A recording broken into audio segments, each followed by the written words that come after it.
I just realised I didn't have the microphone on. How stupid was that? Anyway, it's on now. So yes, I'm going to be making some shelves. A shelving unit, effectively. Well, it's not exactly a unit. It's shelving. And this particular shelving it's a type I've been doing. The actual shelving brackets is a sort I've been doing for some while now and had a lot of success with them. But I'm just going to use some old timber that I've got laying about. And like I say, this is going to be for our property, not a customer. So I'm not that worried. As long as it's strong, and also where it's going, this is actually going to go in what we call our vestry. That's where we keep our religious artefacts, you see. Yeah. And it's basically the entrance to the back of our house. And I built it because it's a way of keeping the cold out. And there's a niche in there where it used to be the little old sink. It used to be the kitchen sink, effectively. And now it's where we hang our coats. But we need some shelves in there. And yes, you could just cut the shelves to length and put them, put some little noggins in the sides and what have you, and put your shelves on. But I think it looks rubbish. I don't like it. So I'm going to do what I've done before. And as in the picture on the... Hello, Bernard.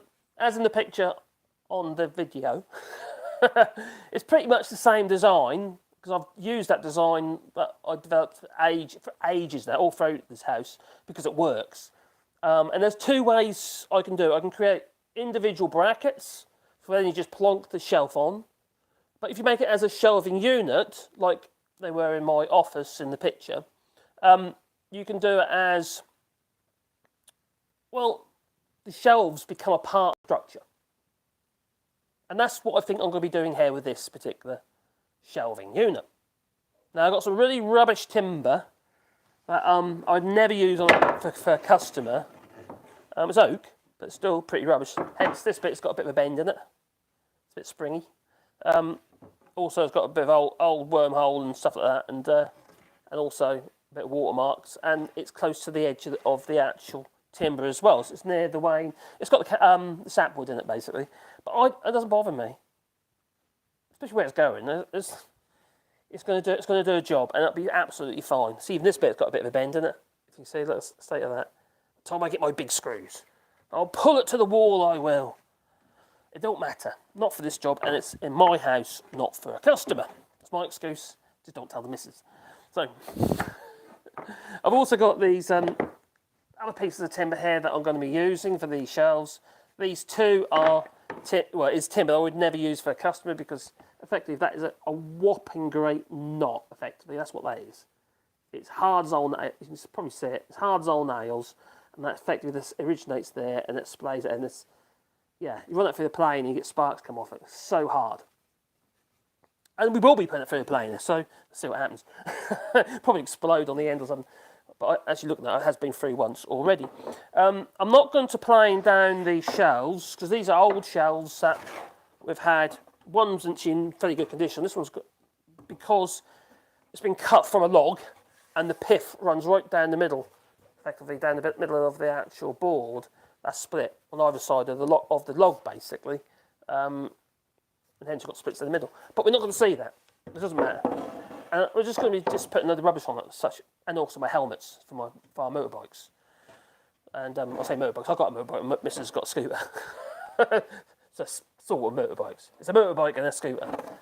So I wish I wouldn't keep doing that. Why does it keep going up dark and light?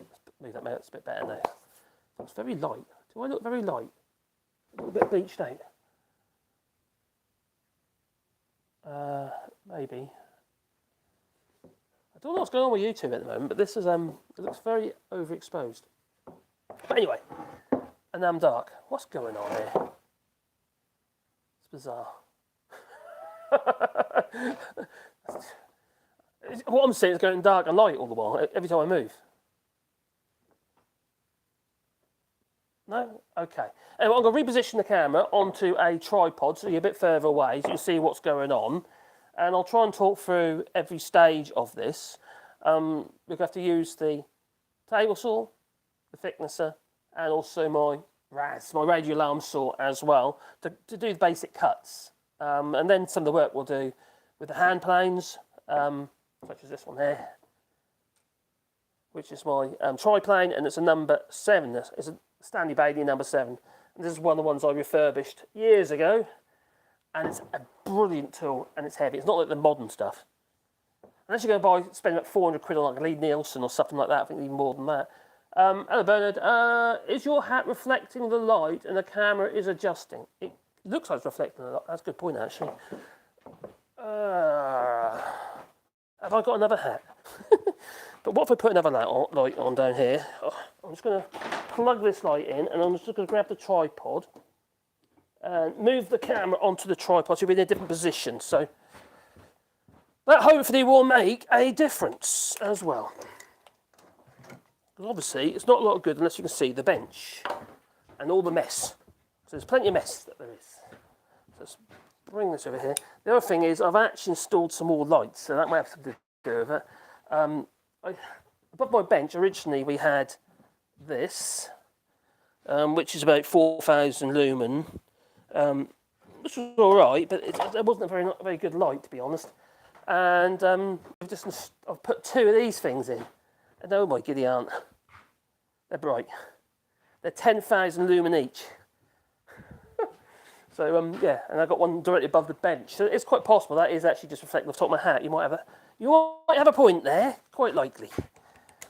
So let's just move that away from that, get you into a good position so you can see. And I'm going to put this light on as well, so otherwise it's all down light, isn't it? That's better. I think that's better. So what's going on here? Okay. Let's refresh that. And then we'll get to it. Start cutting this timber up and making it as we need it to be. So how's that looking on this? I'll have to just click the sound off. Audio's off, that's good. I think that's okay. I've got my shitty clothes on. Oh dear. Alright, so there we go. We've got the, hope the audio's okay. Better than the beginning of the stream when I didn't turn the microphones on. Just like an idiot. So these are going to be what's going to be attached to the wall, and these are going to be about 40 mil by about 25 mil when I've finished with those. We'll also need to have so there's those, and then our shelves. I've got 2 of these, and this one's the worst one.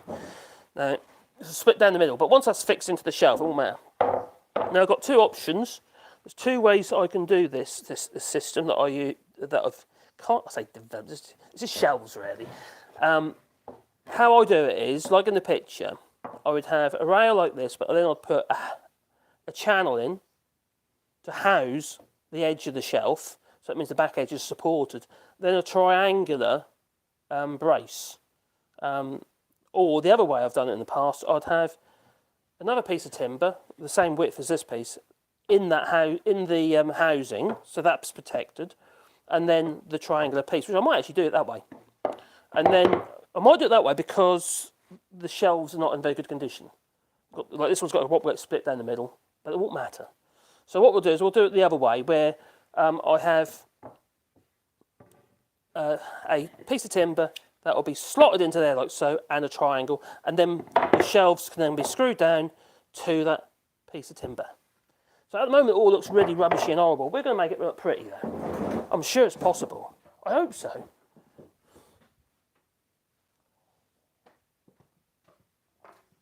So, the shelves I'm not that worried about at the moment. So we're going to put that to one side. We don't need them at the minute. We'll deal with them once we've made the actual shelving, the 2 shelving brackets. Now you can make these as individual brackets if you like, if you just put one shelf up, but I'm going to be making them as though they're double brackets, be 2 double brackets, because that way you're sharing the load and between the fixings. And by sharing the load, it's always better to be together than apart, if you know what I'm talking about. So I took my measurements. All I needed to know was how long I wanted these to be. But before I cut any of this, I need to make sure I've got all my materials ready in the sense that they're all cut to size, and then we can run them through the thicknesser to make sure they're all, smooth and splinter-free, sort of. It's quite hard with this rubbishy timber, but, it'll be fine. It'll be all right on the night, it will. So effectively we're going to have two shelving brackets of 28 inches long, which is about, well, God, what is that? About 600, about 800 millimetres. So we need to get to the table saw, which is over here. Oh, just near the other new light. Oh, got new lights. What a mess. My workshop is such a mess at the moment. I've had a bit of a clean up, but not properly. It's normally spotless in here. I've just been kind of a bit preoccupied. Now, in another video, I'll show you how to make this. This is a scarfing joint jig that you use to, basically put a long angular cut. I don't think you can see that on there. There's a joint in there. And it's just to prove a point. It is really actually strong. I tried to bend it and break it over my knee. And it was, I'd have to put some considerable pressure on there. I don't know if you can just see that line, angular line. So effectively, it's two bits of wood that have been glued together, and that's what we call a scarf. And this one's a 1-in-6 scarf. So basically, the thickness of this is 25mm, and the length of the scarf is 150mm. So there's a scarfing joint, and there's a scarfing joint jig that I made in another video, which I uploaded earlier in the week. Now, on this channel, I tried to do as many of those sort of videos as possible because I want to be able to help people, not just about, oh, hi, look at me. He wasn't looking at me anyway. Blimey. Scary thought.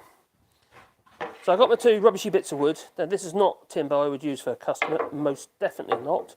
Now, these two have been cut to width and what have you, which is fine. A little bit wider than that, so it should be, yeah. Right, so my other timbers are going to be making up the other components. Well, they're over here, so I'll grab them. So these two will need to be the same width as this. So all got to be the same.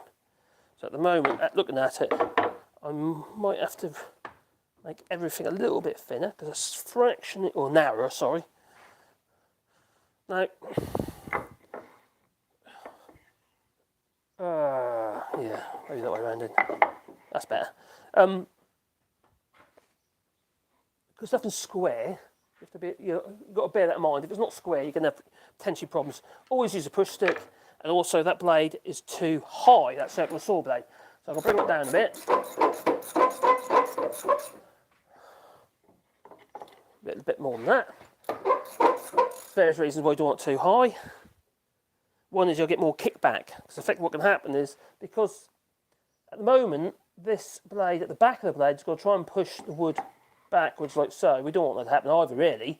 But if the blade is higher, it's going to try and lift the back of the piece of timber. And by doing that, what can happen is it can actually go, yeah, like that. It's not great. Or lift off the blade and then it rides over the top of the blade and throws it at you. And it can hurt. I don't want it to hurt. So I'm going to turn it on.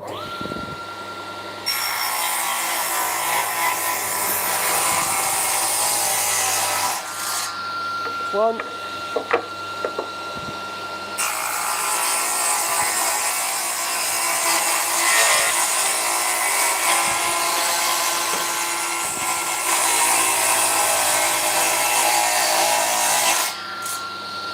Two.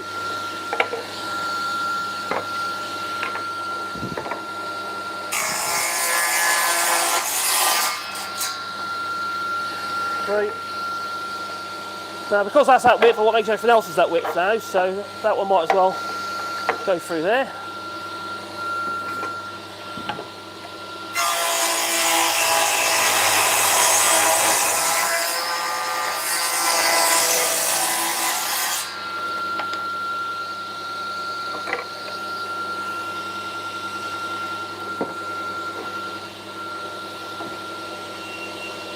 That's right.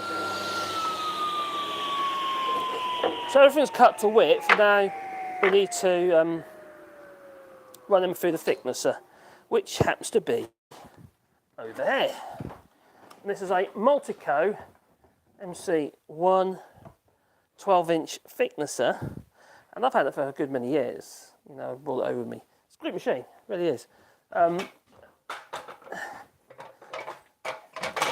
It's very capable. I've fitted a digital gauge on it as well, which makes a huge difference. Makes it a lot more easier to use and more modern, instead of trying to squint at the needle. But for this job, I'm not that worried, because it's nothing. Yeah, if I'm making windows and stuff, I want things to be precise. You want them to be able to open and close. But for this job, everything is a singular unit, so it doesn't really matter. As long as everything's the same width and thickness, it does the job. As long as these are all the same thickness, and the two rails are the same thickness, but everything's the same width. For this, how we're going to be making these shelves, that's what's most important. Now, it needs a sharpen, I do know that much. So there might be another video, sharpen. I might do it live, sharpening the plain irons. Some people call them blades, but they're actually called plain iron on this machine. So let's run that.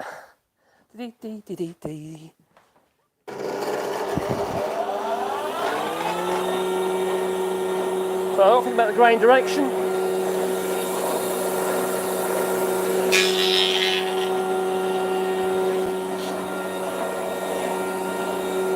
Test.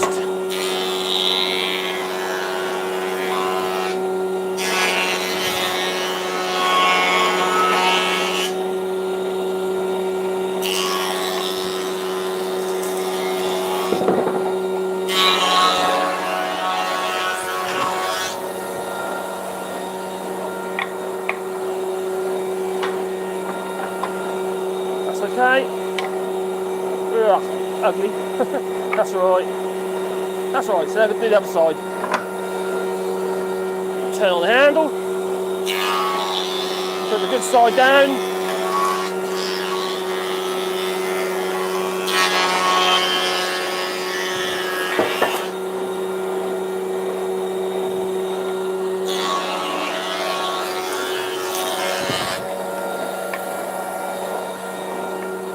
So we've got 4 bits. You see how bad that wood is, look.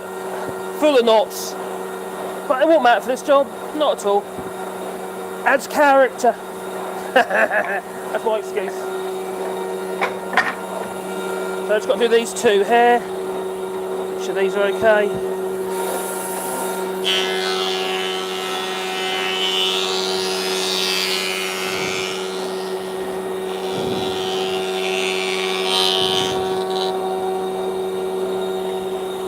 Just got to make sure they're all the same. These 2 are the same thickness.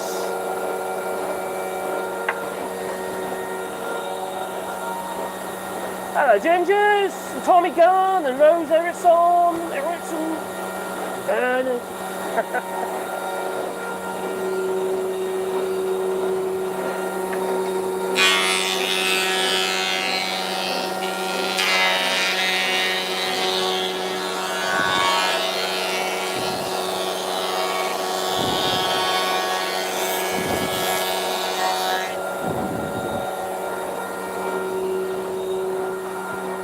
So I'm satisfied they're all the same thickness. Now I've got to think about the width. Let's turn it off a second. So these all 6 elements need to be the same width.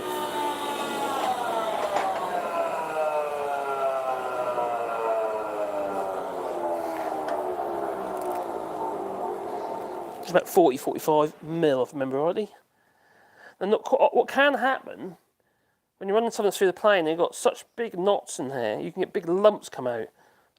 Surprisingly, it hasn't. I've got a few little chips in the corners of it where it's damaged somewhat. But I'm not worried about this on this job, because it's in my house anyway, so it's up to me what I have in my house. So there.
So these two now are the right width, and there's the other components.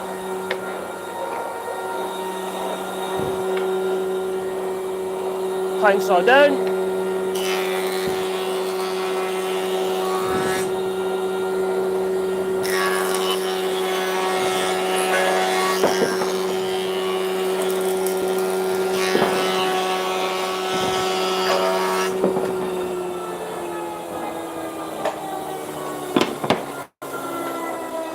Now, although there's a little bit of, I think my bags need changing on the dust extractor. I don't normally do this, not to this extreme anyway. But the chips normally go up this pipe, and then up to the dust extractor in the other room. So now what we've got now is we've got 6 elements. There's going to be 4 brackets effectively on the 2 brackets, on the 2 double brackets. So we've got 2, and then we've got the 2 back rails. And just been videos.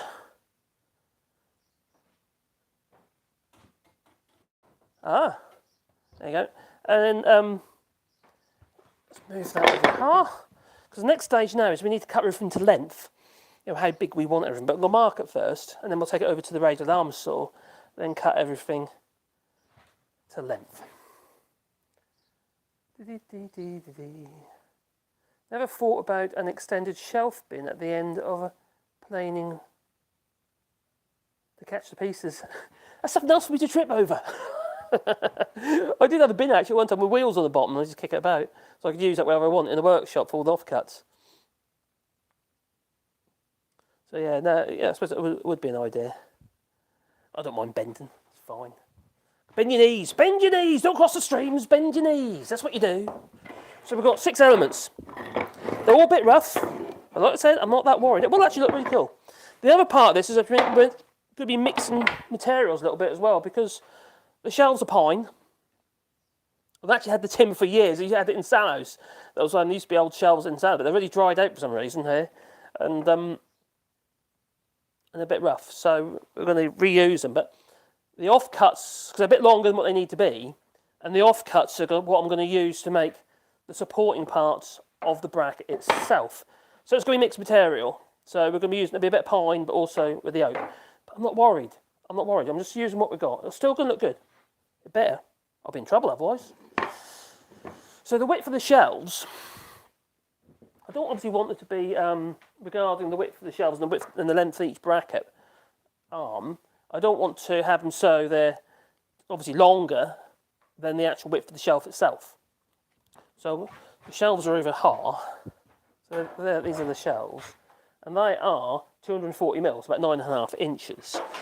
So I've got to make sure, obviously, the arms of the bra of the brackets aren't longer than the width of the shelf. And this is all a bit, work it out as you go. Let's move it around a bit. There we go. Move it back a bit. If that's okay. I've been looking at finding ways how I can do using OBS. Not like the software that I use when I do streaming on the other channel. At the moment, I'm just using my mobile phone. I'm getting a bit more clued up with it now, I think. So I just want to be able to improve things, the quality of the stream and all that sort of stuff. But it's a real learning curve. It really is. I've never really done anything like this before regarding live streaming, talking as you go and trying to work at the same time. So mistakes are made. Where's my pencil? Where's my nice? Oh, here's my proper pencil. Is So courtesy of Glasgow Kiss and courtesy of Geraldine. So thanks for that. Very kind that was too. So I'm using my square to mark the ends of the piece of wood. I'm actually going to do another video soon on how to mark the centre of a cylinder, for instance. So something like this, it's quite handy if you're a wood turner. So if you've got something like this, you want to work out the centre of it. I'm going to make a video on how to make a little centre finder gauge. It's really simple. You can use it on almost any size of cylinder. So that'll be another video to watch out for. But I just want to do things that are helpful for people. Especially people just starting out, and also not necessarily with tools. It's all very well you felt saying, oh yeah, do it this way and do it that way. But you also have to appreciate that not everybody has the equipment. So, I might have the tools, but I haven't got the equipment. Ask the missus. So, oh dear, why did I say that? Anyway, so yeah, just what so sometimes I'll use just hand tools as well, not just machines all the while. It's just that I want to get this job done before Caroline comes home, because she's in the UK at the moment, visiting the children, the family, and yeah, it's just one of them things I say I'll try and get done while you're out of the way.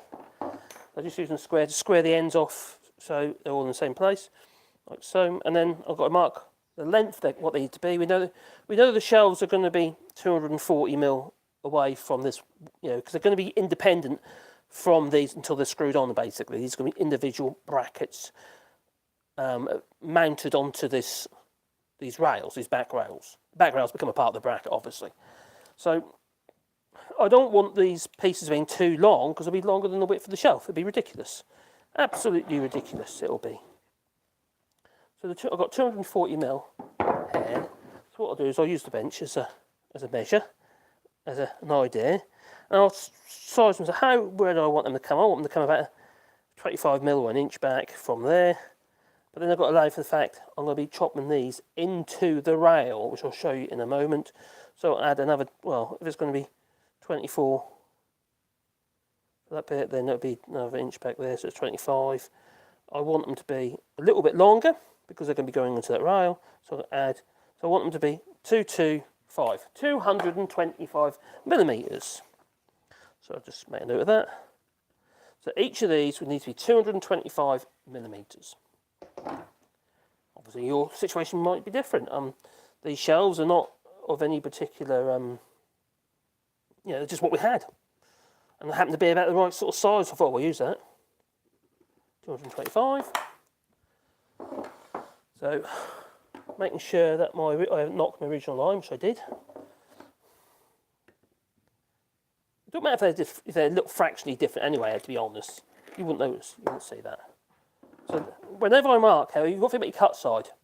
Now on the end here is obvious, but when you get a long piece of wood and you're marking your piece of timber and you want to put your cut line down, one good way of doing this is just put a tick on one side. So as you're coming across, if you're doing individual parts, as you finish, I just put a tick on one side, and that's your cut side. Yeah. Some people do a little arrow. And that's all they'll just put a few lines like that on there to say it's waste. That way you make sure you're always cutting on the waste side of your line. Otherwise, effectively, whatever the thickness of your kerf, which is the thickness of the blades, if it's 3mm, you'll be removing 3mm off that end and 3mm off that end. That's 6mm lost. I can't afford to lose anything, I tell you. No, like I said, ask the missus. Oh my God, I said it again. Can't help myself. So that's cut to length now. Now these ones are going to be cut to length as well, which I've marked that one, and I've marked that one. So they're going to be cut to around 800. Or did I say about 800? Didn't I? 28 inches, 800. No, it's 710. I was way out. My math is terrible. There you go. So these are now ready to go to the radial arm saw to be cut to length. But there'll be another little job we do on the radial arm saw, but we don't have to do it on the radial arm saw. I might actually I'll do one by hand just to show you as well. But first of all, let's go over there and just cut them to length.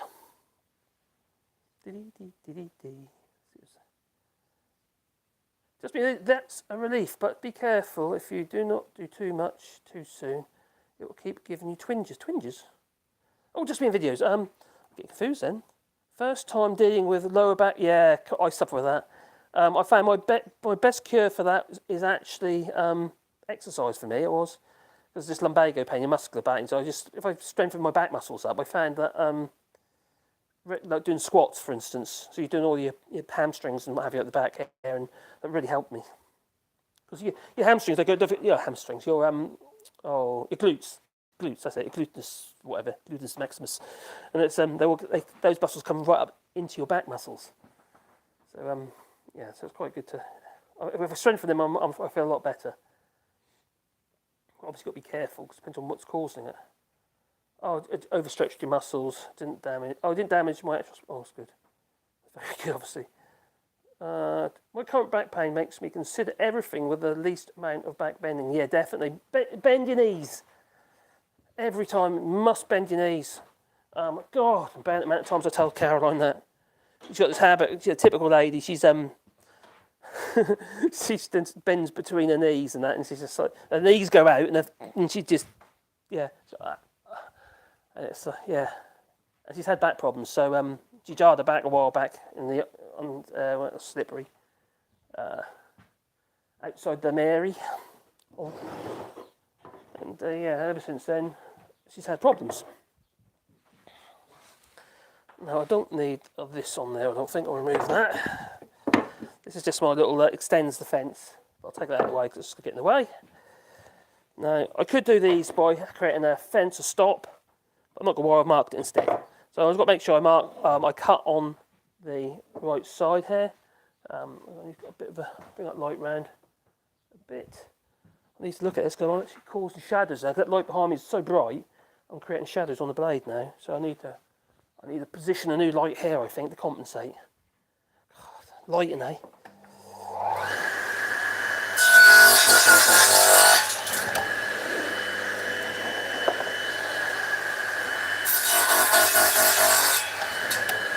So that's one. So there'll be 4 of those.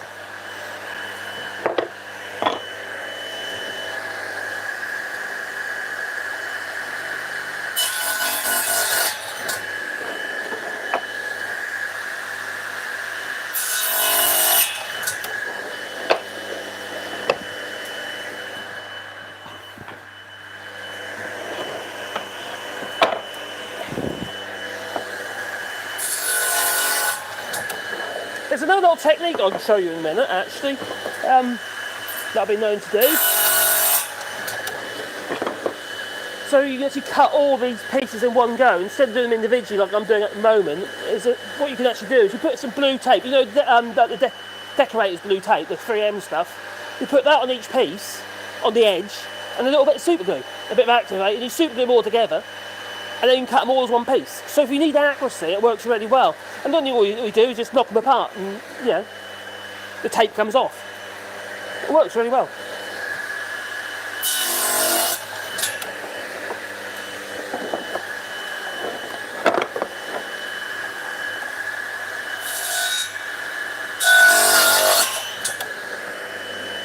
Something I didn't mention. Obviously, whenever you're cutting your timber, you've always got to think what is the best part of the wood? That piece had the whopping great knot on it. You know, it makes sense that should be the waste. So it's always about thinking ahead and how can we get rid of that nasty bit of wood. So, you know, I'm just trying to make use of what we've got. So now I've got 4 pieces of tin, which aren't too bad. And I just noticed I've got a tram line in my thickness. I think you see those lines. And I'm going to have to grind them out or sharpen them out of the planer, that thickness.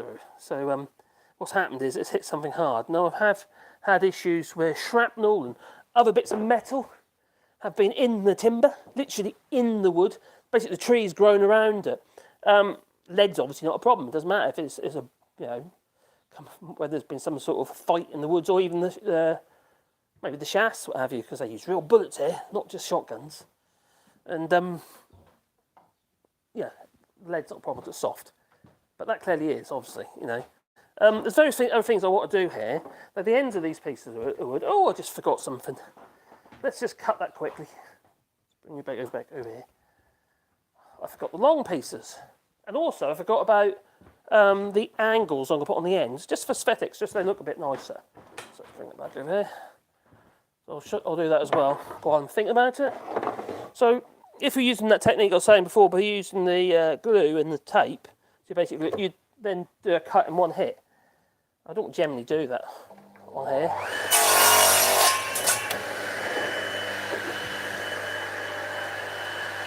But you'd have all your cuts to be exactly the same if it was effectively fixed together.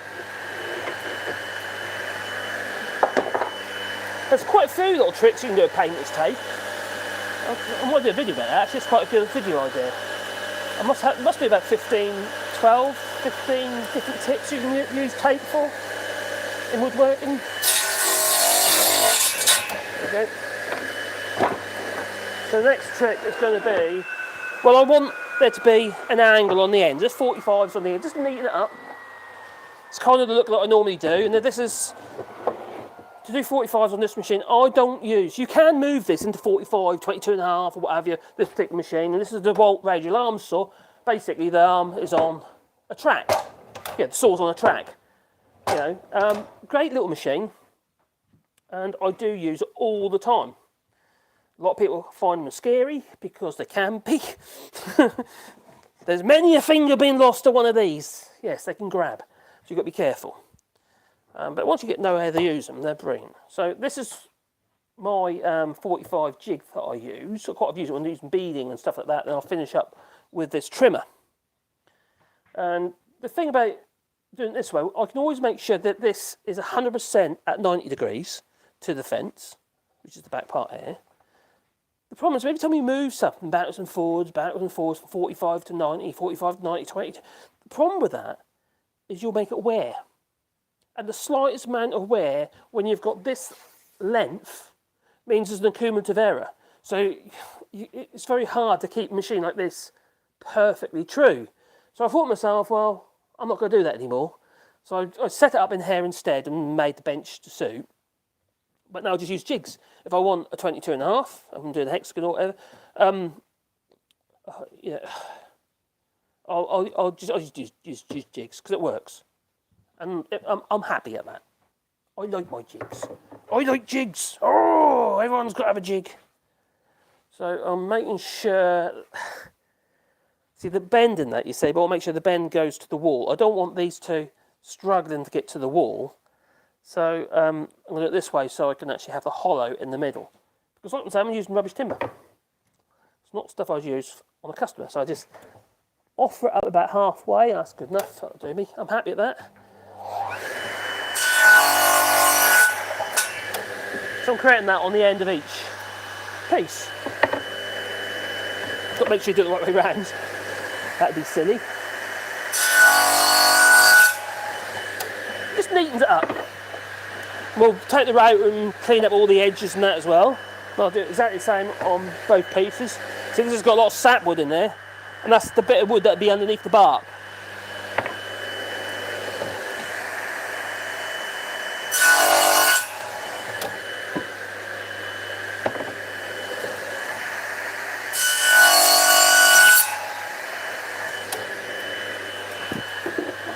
Like so. But also, I'm going to do the same thing on the ends, one end of each of these pieces. I've got decided which end I'm going to do. Makes sense to make. Now, because I'm making a selection here, this piece of timber, because of the knots at that end, I don't want that to be the part that takes the load. So I'm actually going to make that the end of the piece of wood and make the better piece of timber is where the load is going to be. So, although I don't think it'd ever break, it's flip note, you know, it's strong as old nails. So I'll put that as the oak part, the knotted part as the end. Obviously you could mark it if you really wanted to, but I'm just eyeballing it.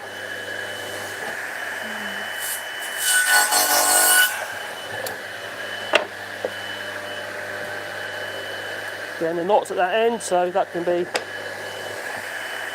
the end. There we go. And then with one more.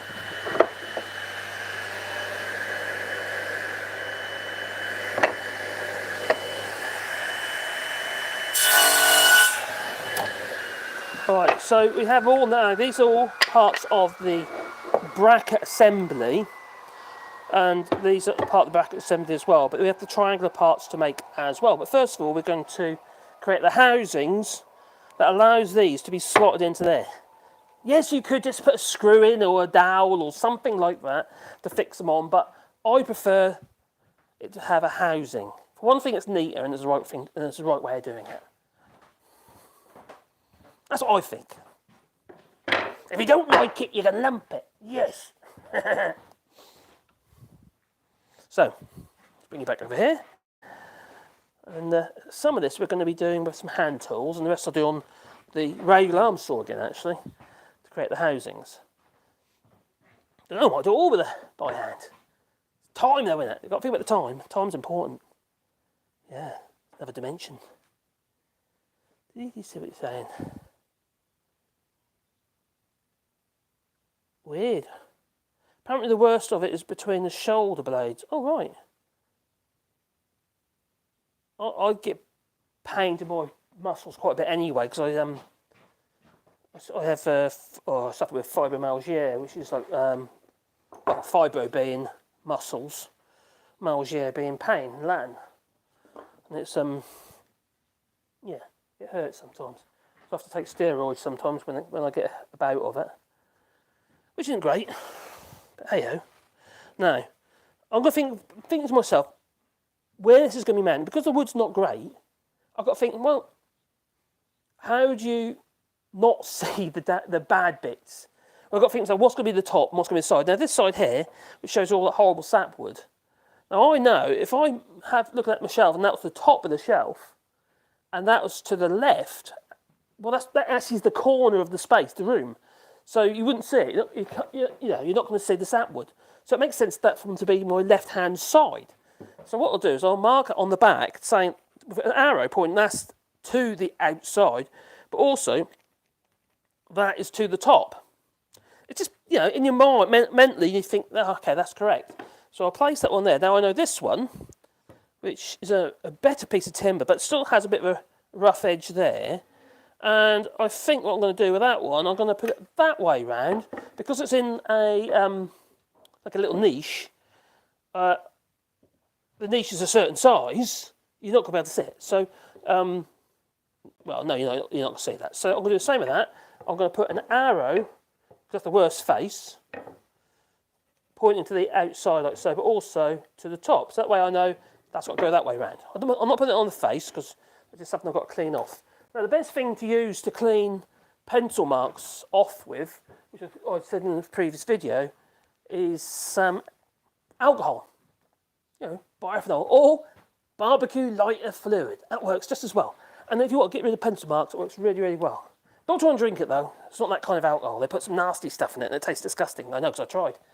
Ugh, don't do it. It tastes like earwax. It's not great.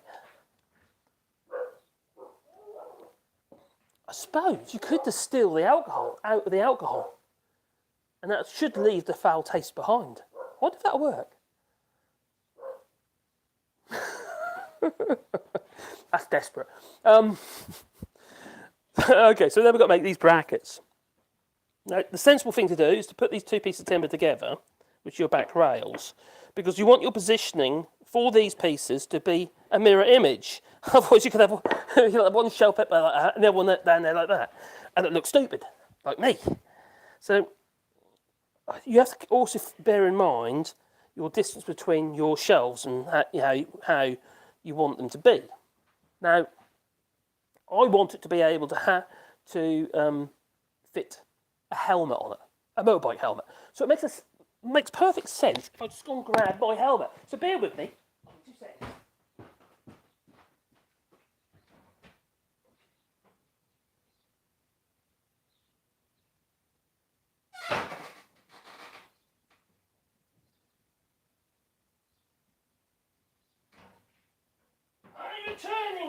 Returning. I am back. Put that back on. This is my helmet. It's been to Italy twice, this one has.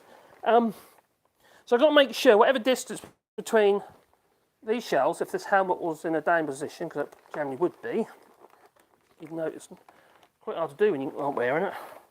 There you go. I want to make sure wherever that is, where the shells are, there's room, which there will be. That'll be excellent. That's fine. Okay. So I don't want to get damaged. My kaburg. So the top shelf is not going to have this bracket here. There's not going to be any thing else above that. I've just got to make sure I've got room to put a fixing. So I'm going to say, well, probably back there is probably okay. And here, this one, we're going to think, well, there is going to need, well, going to need room here for a bracket. So if I'm going to say that bracket is going to be, in this case, around, I suppose, the stiffener, try about 150 mil, I reckon, 150 by 150. But wherever that goes, I've got to make sure there's room for a fixing to fix us to the wall. Obviously, the triangle will be in the way. And the same here as well. You don't want the triangle to be too big, because where are you going to put your fixings from underneath? If that's where you're going to put them, so you're going to put your fixings from the top of the shelf, which you could do. So I'm going to say that's going to be 150. So I think about there, it's great. And with that in mind, it gives me 300, plus the shelf thickness. Don't forget the thickness of the shelf. Give me about 320 mil, which is loads, even with the helmet open. So I'm quite happy at those positions. So what I'll do is I'll just put a mark there, remembering that's the top of the actual bracket. Put that to one side. And while this is all together, like so, married up like that, I'll mark completely across the whole thing, yeah, across both parts of the bracket, like so. Remembering it's the top. Now, there's another. The other thing you've got to think about is the width. The width of these housings to house these pieces of timber. Now, the point here is, if you just do the pencil like this, you're going to have the thickness of your line, and because of the thickness of the line, you're going to have maybe, I don't know, another half a mil on each side, which means you've got a millimetre of extra width. I know we all like a bit extra girth, but you don't want, in this case, you don't want that. So what I tend to do, and I need to make a video about this actually, and we need to make some marking knives, because I've lost mine. I don't know where it is. I've got an old hacksaw blade here, so I'll just use that as my marking knife, because the blade is thin, the edge of the blade is thin. So you can easily mark the wood and actually get the mark where you want it to be. If you used a pencil for that, you would, needless to say, you'd end up with a problem. The problem being is that that distance between your two marks will be bigger than what they need to be. So then I'll just run the pencil over the cut line, and now I can see where it is. There's another way you can do that actually with painter's tape, but that will be in another video.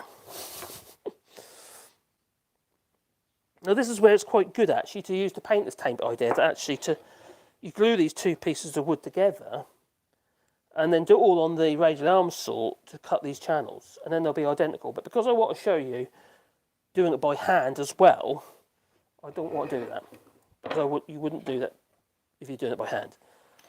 So I'll just put it on there like so, onto that line, and using either a marking gauge, or in this case I'm using this blade here.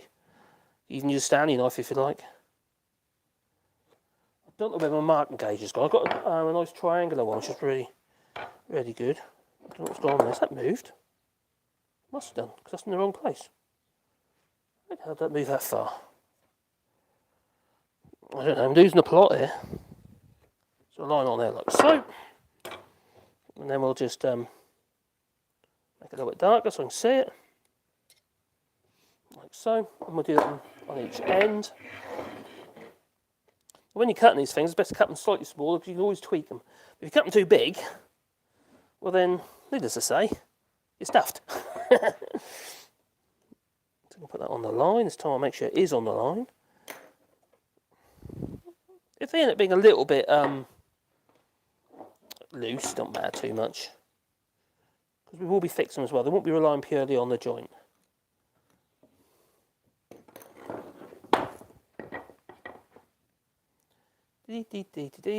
So on there like so.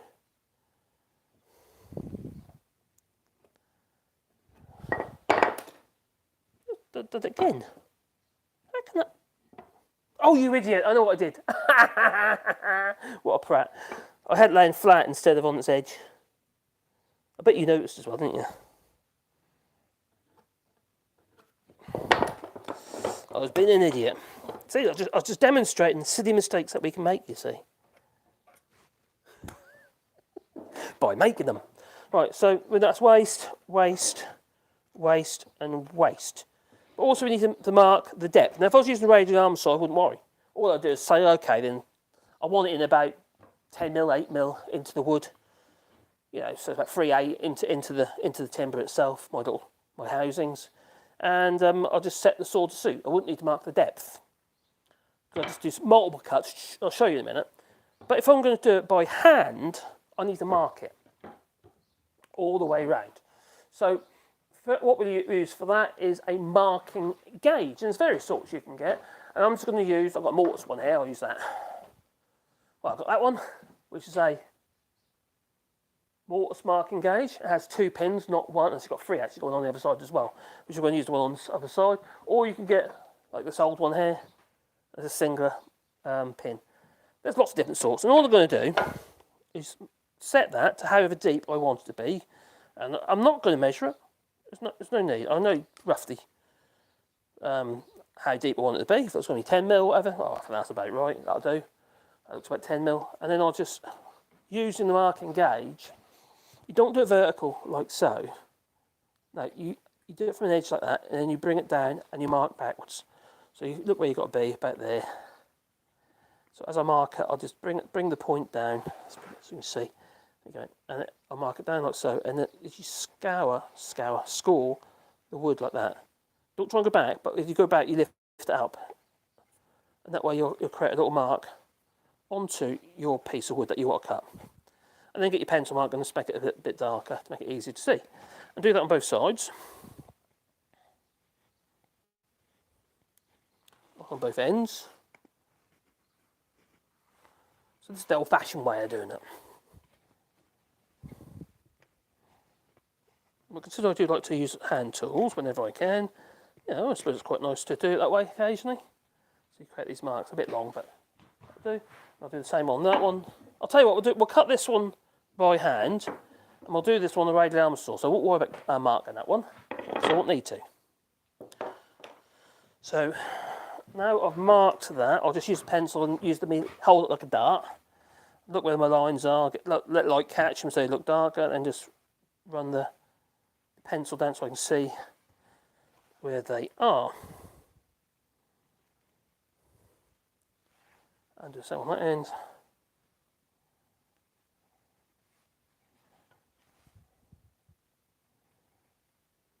Like that. And you can also use your square and mark that way also. I'll just use my pencil for that.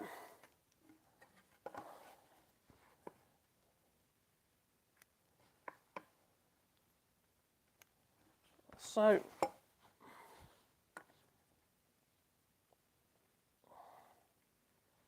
and there. So there we've got to basically remove that piece of timber. Oh, those ones there as well. There you missed one. There you go. There and there. And you can pretty much use any saw to cut that. But I'm going to put it in my vise. And we'll cut them by hand. And then we'll use a chisel. Hopefully they've got a nice sharp chisel. Decide what saw shall I use? Shall I use, I've got a 10 inch back saw here. It's not spare and jacks. No, it's Tyzac this one, sorry. Is it sharp? Yeah, sharp. Sharp enough for this job. So you've got to make sure you're on your line. And you're cutting on the waist side of your line. So a few strokes backwards. One trick one of these is that you can actually remove some of the teeth at the top here and make it easier to start the saw. Just take the edge of them off.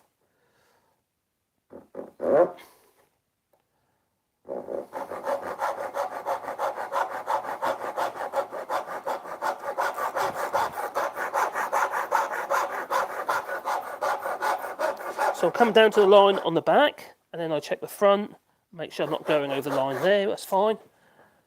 Yeah, that's good. It's better to be slightly on the inside if you're not that confident with a handsaw.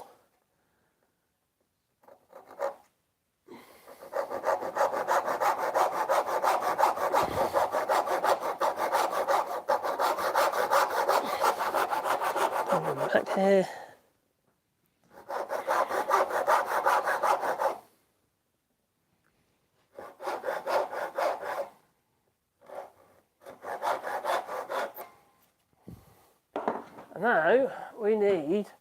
a chisel. There's various chisels you could use. That it's only short, so you could just use a firmer or a bevel edge chisel, as long as it's sharp.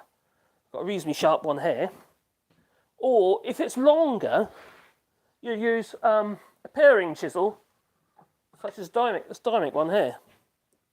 And basically got a long blade, so you can reach across a joint, for instance, if you're doing a halving joint or something like that. They're very good tools to have. That one's very sharp too. I've got a couple of them here. I've got a Stormont one here, and an old Braids. But all basically they're paring chisels, different widths and thicknesses and types.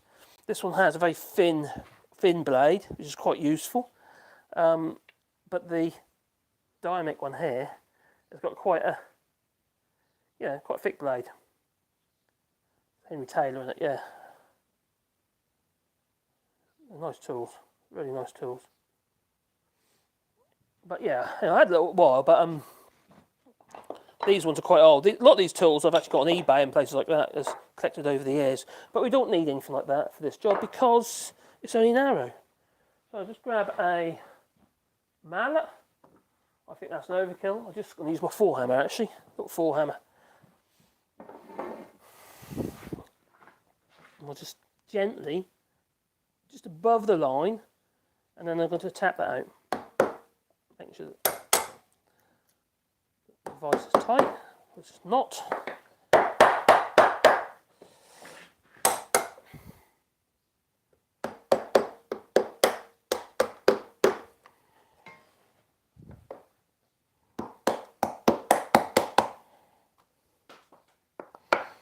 Do it a little bit sharper.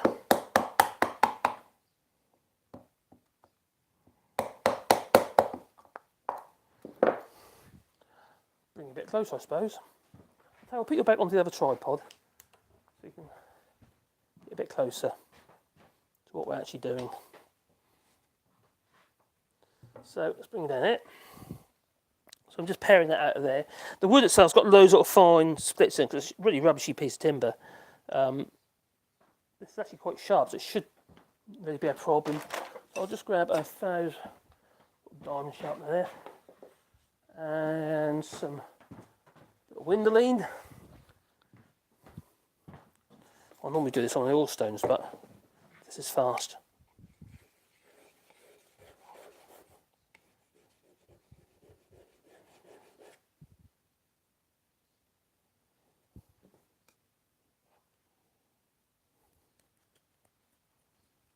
Take off the burr. Now, if you're not used to doing this, don't do it this way. Get yourself a leather strop.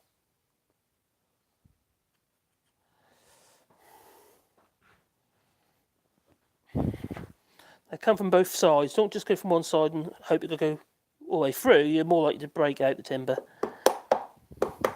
Yeah, the wood's really got a really open grain. Sort of those little fine cracks in it.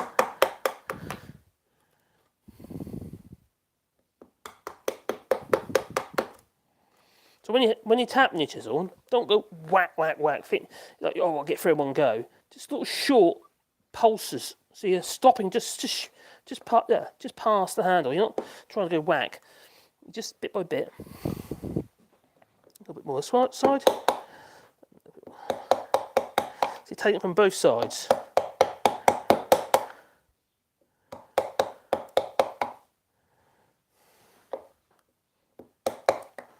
You feel where your marking gauge left the score in the wood.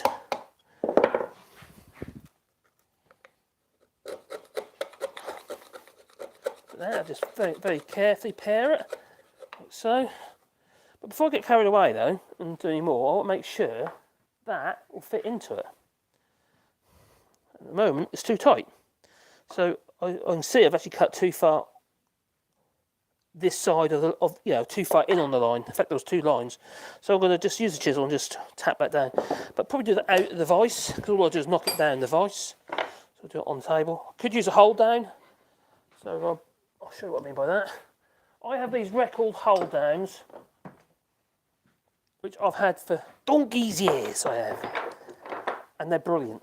You just hold it from dead to the bench like that. Yeah, they work really, really well. Now I've actually got, there's another thing you can do. You know when you're planing a piece of wood and you haven't got a vice, you can use a thing called a dog, so like a bench dog. Well, I used to have bench dogs in this bit, because since I've now got these, I don't, well I say now I've got these, had this phase, but since I fitted these, I don't need the dogs. But you can make your own dogs out of, you know those multi-tool blades, the ones that oscillate, like that. Well, when they're blunt, you can use them, make them into a bench dog. That might be another video.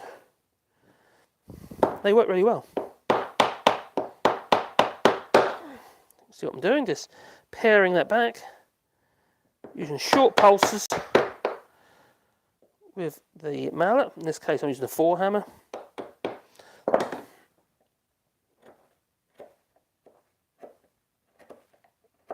This is oak, so it's obviously a little harder to work. And now, with a bit of luck, it should fit in there. Treat, look, that's tight, really tight. Yeah, that's fine. That's fine. So I'm quite happy with that. Just got to clean that up now. Like so, and I've got to do the same on the other end. Then that one will be done. And the other one I'll do on the radial arm saws. You just see the difference. It is a lot quicker in lots of ways. Although saying that, if I was just getting on with it and not talking, that wouldn't take that long, even by hand. But don't be too quick, because in the day you want to see what's going on. Hope the camera battery's okay. I have got a battery pack over there. I might just plug it in, so it's not at risk of. There you go. Sorry about that. So that's one done. It's quite simple to do. It's not difficult. You could use the hole down to cut that, but I prefer to put it in the vise for the saw cuts, personally. Now, when you're doing saw cuts like this, you don't want your wood sitting up there like that and think, oh, I'll do it that way, that'll be right. Try and keep it flat, because naturally your body will try and, compensate. So if it's flat in the first place, you're more likely to get, nice flat even cuts. That's using the Tyzac back saw, which is more like a sort of hefty tenon saw. Now I'm going to use one of the other saws, such as the Zelux, that I've had for a good many years, which we sharpened the other day on this channel. And it's got a finer cut. So hopefully make a better job. Yes, it will. So coming down, you see I'm using my thumb as a guide and my finger as a guide on the side of the handle to steady the saw. I'm just allowing the saw to make its cuts. I'm not forcing it through, I'm allowing the saw to do the work. There's no point in me forcing it through. If you happen to force it through, there's a problem with the saw. Basically, it's blunt, if that's the case. So, allow the saw to cut the wood and not you having to force the saw through the wood.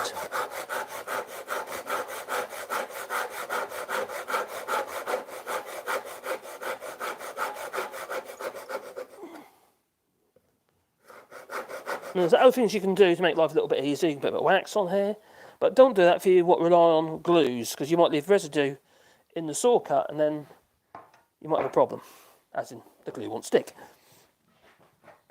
So let's just knock it out of there. Do both sides. We'll make sure I don't try and go through in one go, because all you do is get breakout.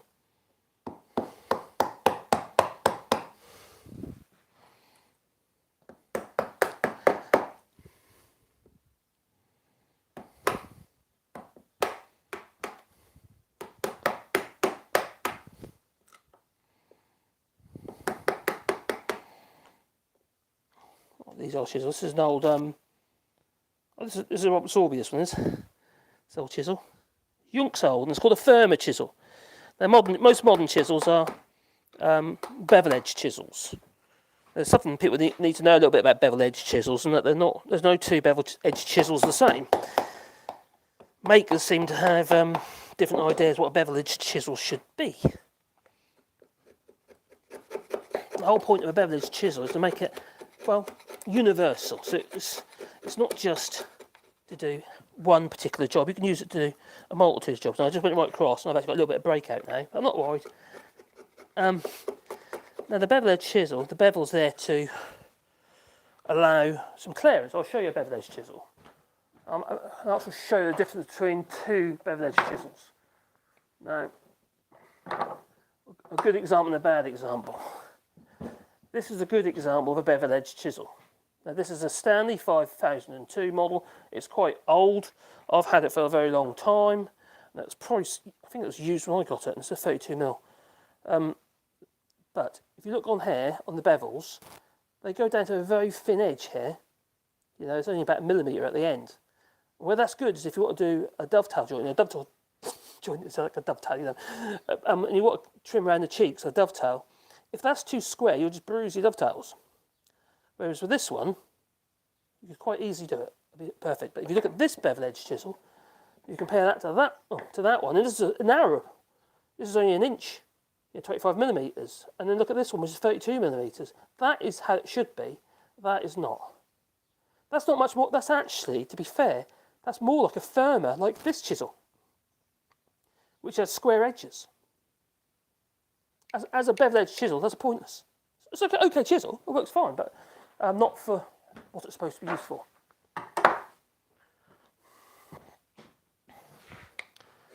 So bear that in mind if you're going to go out and buy yourself some chisels.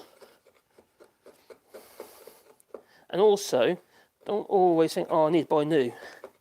Some of the old stuff is superior. As long as you can learn basics on sharpening, which I too tend to show on this channel, you know, you don't have to go, you know, crazy sharp. I'm talking about crazy sharp. There's a system called the Crazy Sharp Sharpening System, and it's not a make. It's a technique using sandpapers, certain cardboard papers like wet and dry papers. It's actually a really expensive way to actually sharpen your tools, because the papers don't last 5 minutes, and it just costs you a fortune. You know, it costs you about 25 euros to get in all the grades that you need anyway. So it's pointless. Just get yourself a decent sharpening stone, or at the very least an oil stone, which aren't very expensive at all. The diamond ones, these are actually these diamond ones. This is a cheapy diamond oil stone. Diamonds are 1,000 grit. And they're like a tenner. That's what they are. Really cheap. I had my day. I wanted to see what it's like, so I ordered it. And I bought a set of 3. I left one with Graham, which has probably gone all rusty now. Yeah, so they work really, really well. And they're cheap. So at the very least, grab some of them. Because they work. And if they work, that's all you ask for, isn't it, from something? Okay, so that one too is a little bit on the tight side. I just want to take a little bit off that. Just going to pare that edge, because some are just slightly over the line. It'd be better if I put it in the bench. Hold down.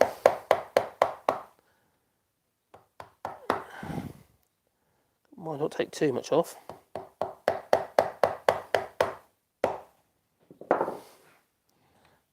That's quite good. That should be right now. That's what we around it, yeah. A little bit more off that edge. I'll just pare that off by hand.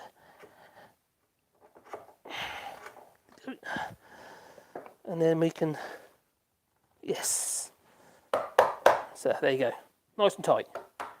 Now, when I do it on the radial arm saw, it's actually harder to get a fit like that. You can do a better job with hand tools. That's plenty sharp, but yeah, it's plenty tight enough. And nice flat bottom. You need a flat bottom, don't you? Or was it a flat tummy? I can't remember. I need both. So then what we're going to do is we're going to go take it over to the radial arm saw, and we'll cut that one using the radial arm saw. Let's take it off there. See what you're saying anyway. Oh, come back. Hello, Simon Says. I always say Simon Says. Oh, see no evil, hear no evil.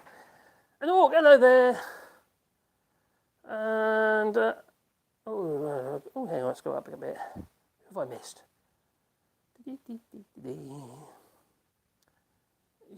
Oh God, is that German? Simon's speaking in German. I think it's German. Is it German? Is it? Good. I don't know what it is. Oh my God, there's all different languages going on in there. Oh my God, I'm lost.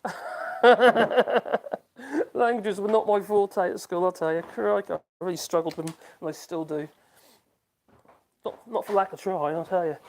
Just my brain at work like that, you can probably tell. So, anyway, we're going to use the raised arm saw to do the other one. So I demonstrated doing it with the hand saws and chisels and stuff. Well, this time we're going to use the raised arm saw. And the raised arm saw is actually ideal for this job. You can actually do it using a chop saw, but it's not as good as a raised arm saw because the setting up is a bit harder with a chop saw, and also it's not as accurate. You can set the height of the blade on this up and down. Quite handy. So you can create channels. Now you can use a different cut. I have got a dado set for this saw. Well, it wasn't designed for the saw. It had to be adapted to work. And basically, it's a small cutter block, but it's wide. It takes out 1/2 inch at a time. So you basically make a 1/2 inch curve. And but because I'm only going to do a couple of cuts, I'm not going to go to the rigmarole or changing the blades over and stuff. And also, I have to use it without a guard. I have made a guard for it, but it's yeah, it's not ideal. So what we're going to do is just lock that off here on the raised arm saw, and then I need to set that to the height that allows me. Oh dear, my arms go round and round. I should have made more room for that. So that brings the blade up higher. See? Oh no! Chop the fingers off. So I'm going to use the one that I've actually already cut as my guide.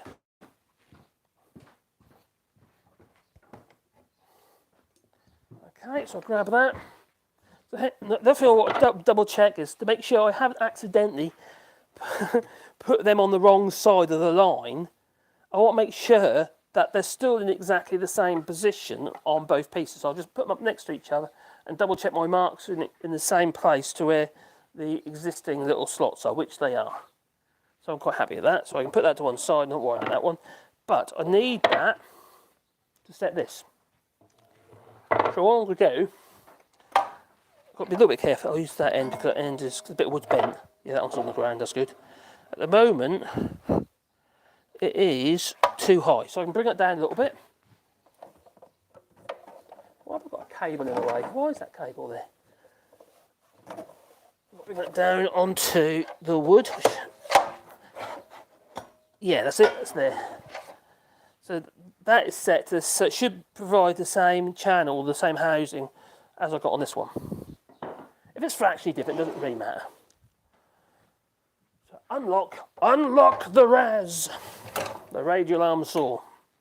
Now what I've got to be careful on this is because this bit of wood is bendy, because it's not straight, that's not helpful. So what I've got to do is make sure I'm pressing down on each cut, otherwise we're going to have cuts at all different heights, which won't be very helpful. No. So I've either got to say, okay, we just leave it at that and don't press down, or I press down and we go with it. I think I'm going to leave it at that, maybe go up an extra turn. Otherwise I'm going to, yeah, I'll leave it like that, that's it. So iron it up, making sure on the right side of the cut line. The first 2 cuts are the important ones.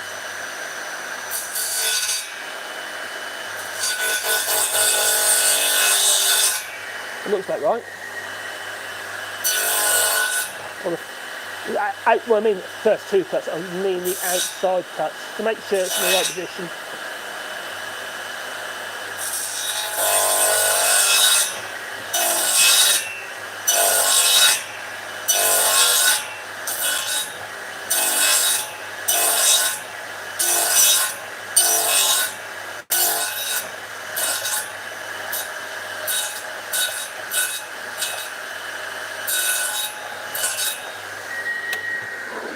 You see, obviously when you do it that way, you end up with those little saw cuts, but you can clean them off. Yeah, those little saw curves from the blade. Now some blades are more suited to that purpose. You can get some that have got flat bottom teeth. This isn't, they've got alternating teeth on this, so one goes one way, one goes the other way on the tungsten carbides. But I still got that actually. A DeWalt blade it was, good quality, a really good blade actually, and it's had the teeth are set well perpendicular with the blade. Yeah, perpendicular with the sides of the blade. So it's you end up with a flat bottom cut. But that sort of thing doesn't worry me. No. So let's see, is it the right fit? As you can see, that is a nice tight fit as well. So yeah, I'll just clean the bottom off with the chisel. So let's do the other side.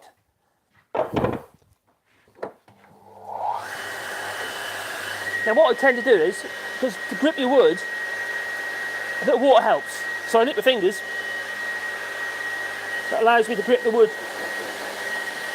and then pull it through the saw.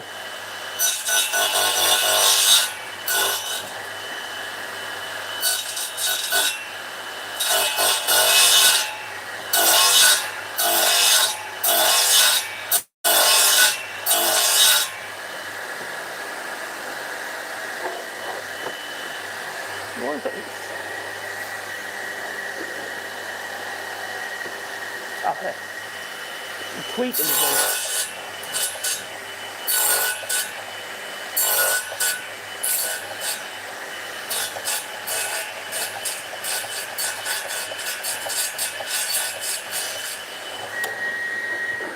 Just check, make sure that fits into there, like that one did. So that was a bit on the tight side. So that needs a little bit more, a little trim on one side. I can see what side it needs to be trimmed, but I can still see the pencil line on that side.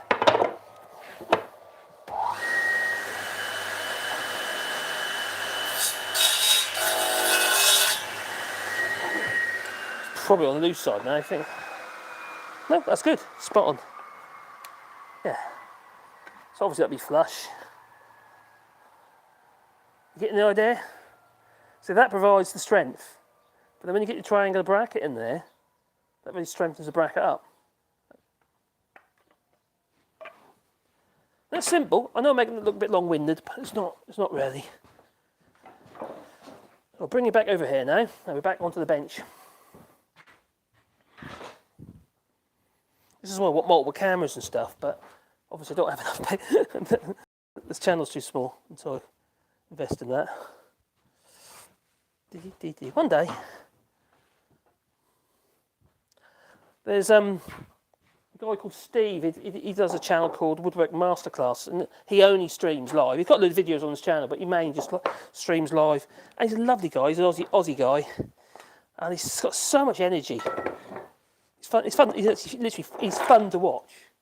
Just to hear him. I think people just watch just to hear him, interest in the woodwork. Sometimes his woodwork can be a bit mediocre, but they can so can mine. You know, so we've got all these brackets will be fitted into there like so. But before I do that, I want to make sure everything is tactile. Like, you know, you're not going to get splinters or anything nasty like that. I don't want splinters. They get infected. You've got to wait for them to push themselves out, or you get brutal. So I want to sand it all up, but also we want to router all these components. And then I'll be looking at creating the wedge bits. But we're going to think about the screw holes are going to be. They're going to be 6 screw holes. That's the other nice thing about doing it this way is because we're doing it this way, there's going to have 6 screw holes. We've saved 2. I'm doing 6 because I want to be able to pull the biddle bend to the wall because it's a bit old bendy bit of wood. So this is going to have 6 screw holes to mount it to the wall. But if it was otherwise, then you have 4. That'd be enough. As long as you're good at, putting your fixings in the walls, it should be enough. The bottom ones don't actually really do it. They just help steady it, so it doesn't twist. Because if you rely just on your bottom fixings, the leverage there, you're just pulling out the wall, wouldn't you? It wouldn't be great. It's really the top fixings that does the work. So, we need the router. So we're going to be using a little Katsu cheapy little router. There is a cheapy little router, but it's been so flipping good. I would certainly buy another one at €30. If I can get it again at €30, that is. And there's a little palm router. It's a copy of a Makita. It's no Makita. The Makitas are better. They've got all that soft start on them and stuff like that. Which is nice to have, but it's not necessary. And this works. So, if it works, it's got plenty of power in it. €30. Well, who am I to complain? Why complain? I'm not going to complain. No complaining, thank you. I'll find my wax. Wax on, wax off. The pencil over there. So I've got to find my wax. I've got several blocks of wax, and I seem to somehow managed to lose them all. Now I use, for the wax, just so I lubricate my saws and stuff like that. It's various things using PTF spray if you like. Oh, here, it's up there. I'll put it in its home. But this candle wax will do the job. But I like to put a bit of wax on the sole plate, and also it's a good idea to put a little bit of lubricant, a little bit of oil onto the bearing every time you use it. But when you first start it, put it away from your workpiece, otherwise you're going to splash it with oil. So a bit of oil here, a little bit on the bearing. You can lubricate the bearing and just, put a rag on if you like. Just soak up the excess, just spin it a couple of times first, make sure it gets into the bearing. Yep. I didn't used to do this, and I had so many decent bits end up getting, not bits getting ruined, but the bearings end up getting ruined. And they're actually quite expensive, these bearings. I don't know why. For what they are, they're tiny little ball racers. So what we're going to do is all the external edges are going to be routed with this. Just take the arris off.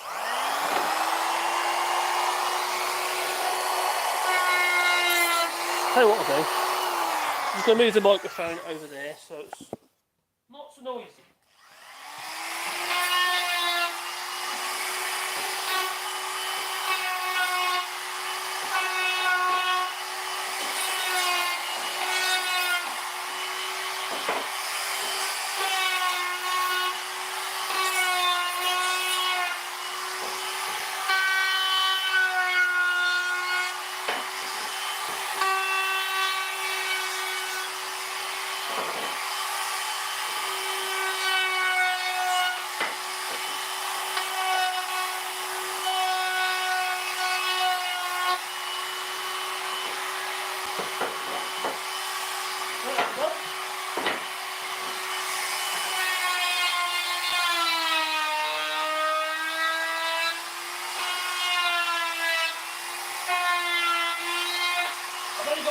Set low, turn on net 2, it goes up to 6. Bit overkill.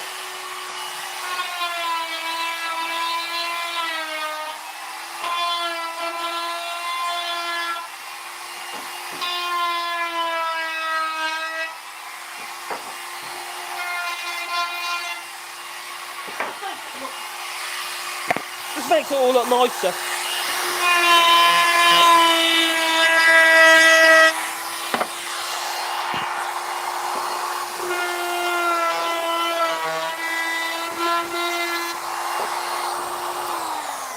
So that's those two are done. I've got to do all the little brackets as well. So there's 4 little brackets done. So it just takes off the arris. It's just round it over just a little bit. You don't got to do it. You can just sand it if you want. It's not difficult, is it really? Be whatever you like. But you could put a chamfer on if you really want. I've just used a 3 mil radius rotor bit.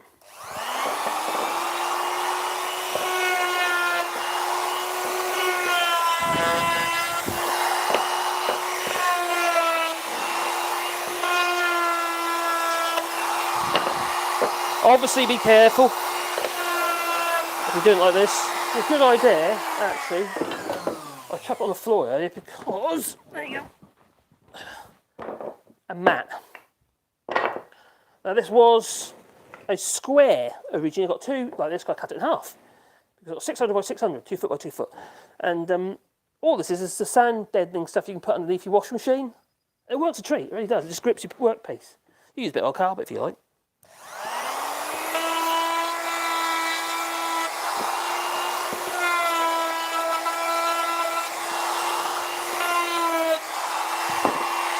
Two more.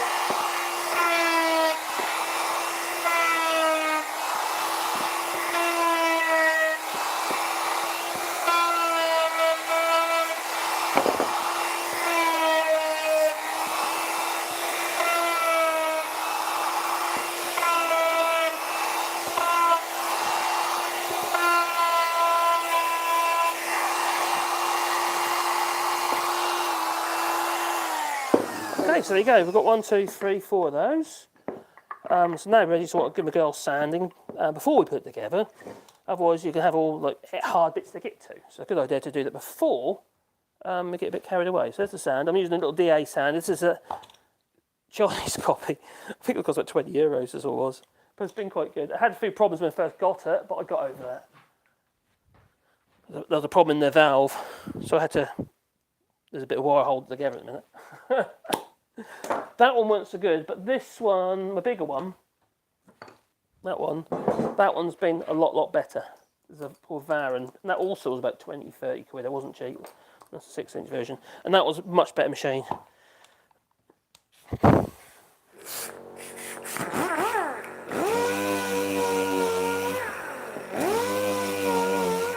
Now, obviously, with the compressor and what have you running, you've got to have a compressor that's man enough to be able to, well, run a sander. I've been about 9 CFM. So those little tiny compressors you see, they won't run something like this. It won't work. You'll find you'll run out there too quickly and it just won't have any oomph. Just kind of make it tactile. I'm using 180 grit silicon carbide paper.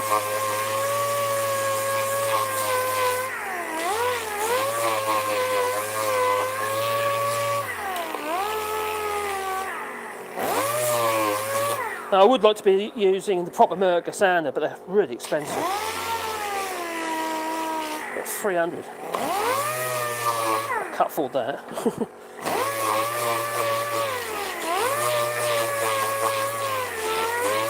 This works, so why worry? I'm no woodworking tart, I'll tell you that. Again, if I had loads of money, maybe I would be, I don't know. I'll get too tempted. Then Festool, loads of Festool stuff.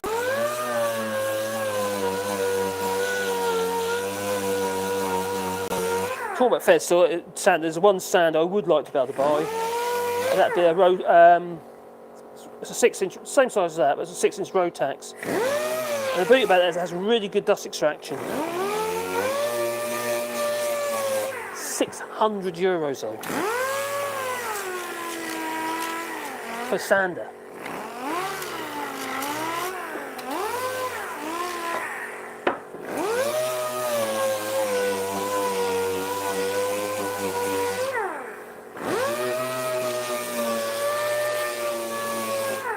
You can buy them second hand, you get about 400 to 500, but the problem with that is they always look like they've been through the wars.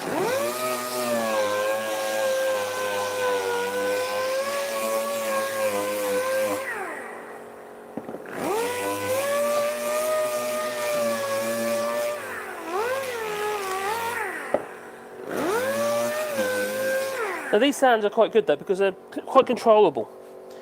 If you got, for instance, if you're using like a Bosch PEX or something like that, the electric version of this. The problem is you've got the weight in the tool and the motor, the oscillation of the motor, it makes it less controllable. These things are brilliant because, as you notice, there's no air holes in it. In this one, that one has dust extraction in it, but this one doesn't. But the dust just falls. It don't tend to fill the air with dust. It's quite cool, really. So you can see the dust is just end up on there.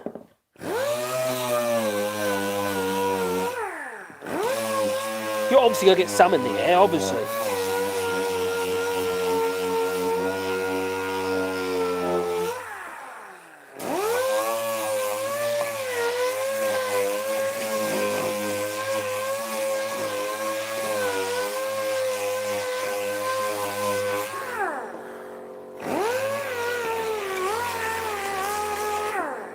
The other thing about compressor-driven tools is that they're noisy. You can hear it running in the background. But it's in the barn next door, so it's not too bad to listen to because it's just in the distance. But if it was in here, it's quite a big compressor.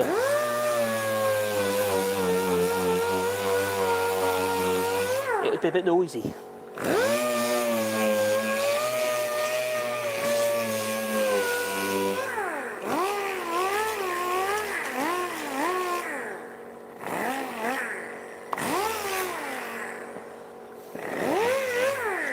It's actually really controllable as well in the sense that controlling the speed. It's not that natural when you're doing a pistol grip speed control. With this, all I'm doing is put more pressure on the tool, it goes faster.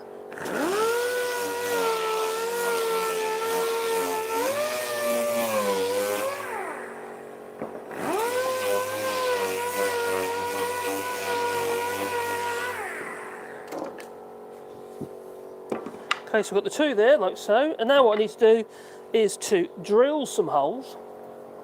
And I'm going to have to drill from both directions, I think. Oh, what talking about drills? Where's a drill? I've got a drill over there. Let me go grab a drill.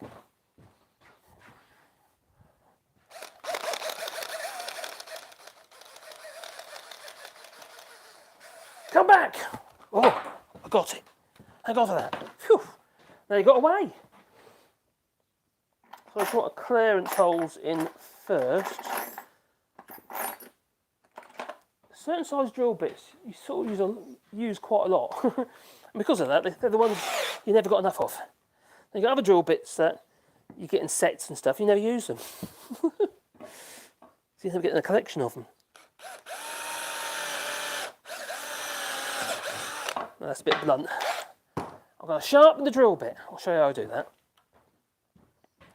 I use a bench grinder such as this one, a hose in the way. I've got a little bit of water in a pot next to it, just there, because what happens is it gets hot, and if it gets hot, it loses its temper. So we're just going to put a bit of an edge on this drill bit, because it is a bit on the, well, it feels a bit blunt. Now I use the side of the wheel. I just put it onto the side of the wheel, and I eye up the angle, and then I just literally twist it away from the, so I create it, yeah, that's it, and dunk it in a little bit of water, cool it down. I'm only touching, I'm not trying to go crazy.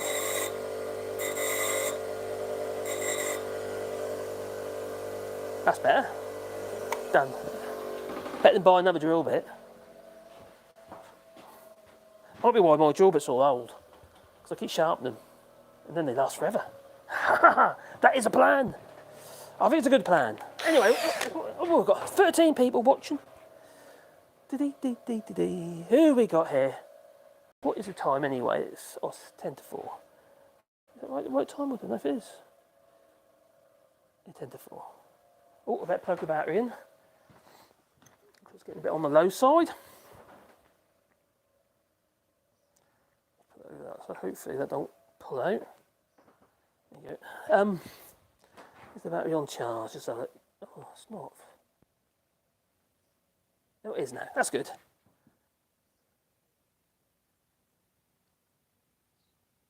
Boris, press your compressor can keep up. Well, I can't remember what size. I think it's a 12 CFM. It's quite a big compressor. It's about 3 horsepower. It's a 3 horsepower compressor.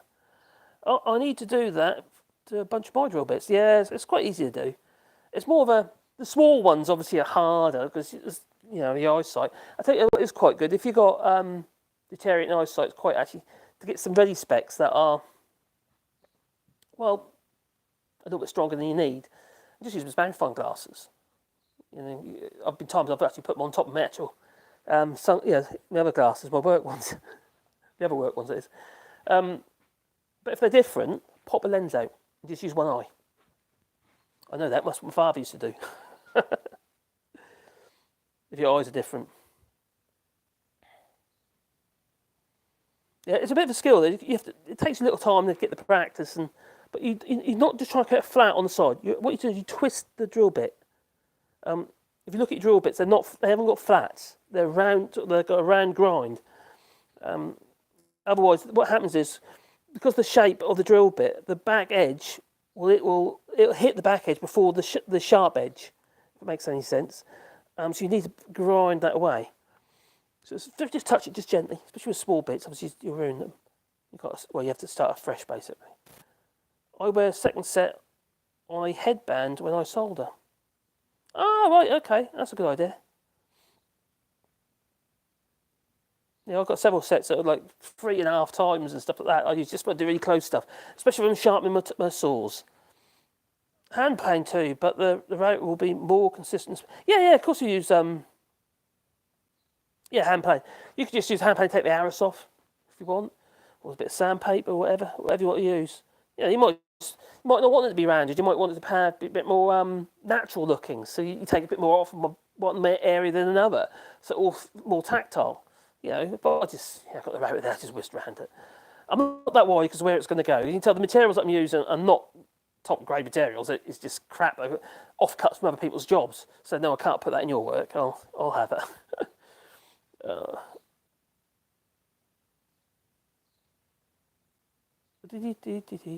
Very small. Okay.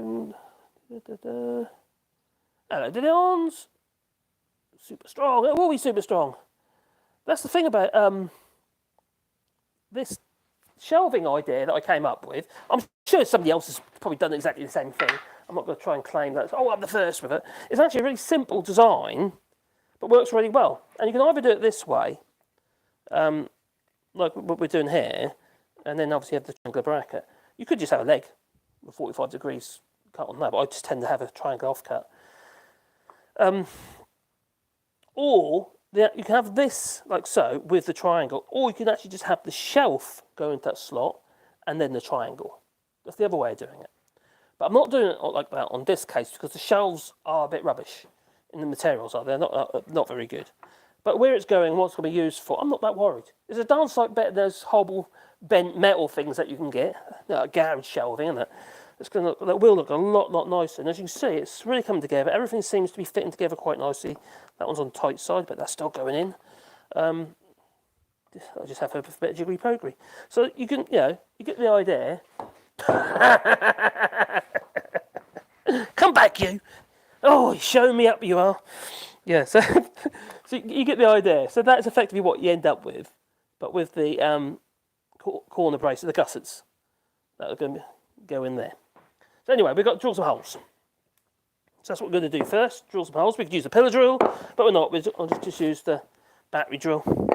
And also I'm going to have to do some countersinking as well on some of it, because I don't want the heads of the screws interfering with anything, but also I don't want the, I just want a little better as well.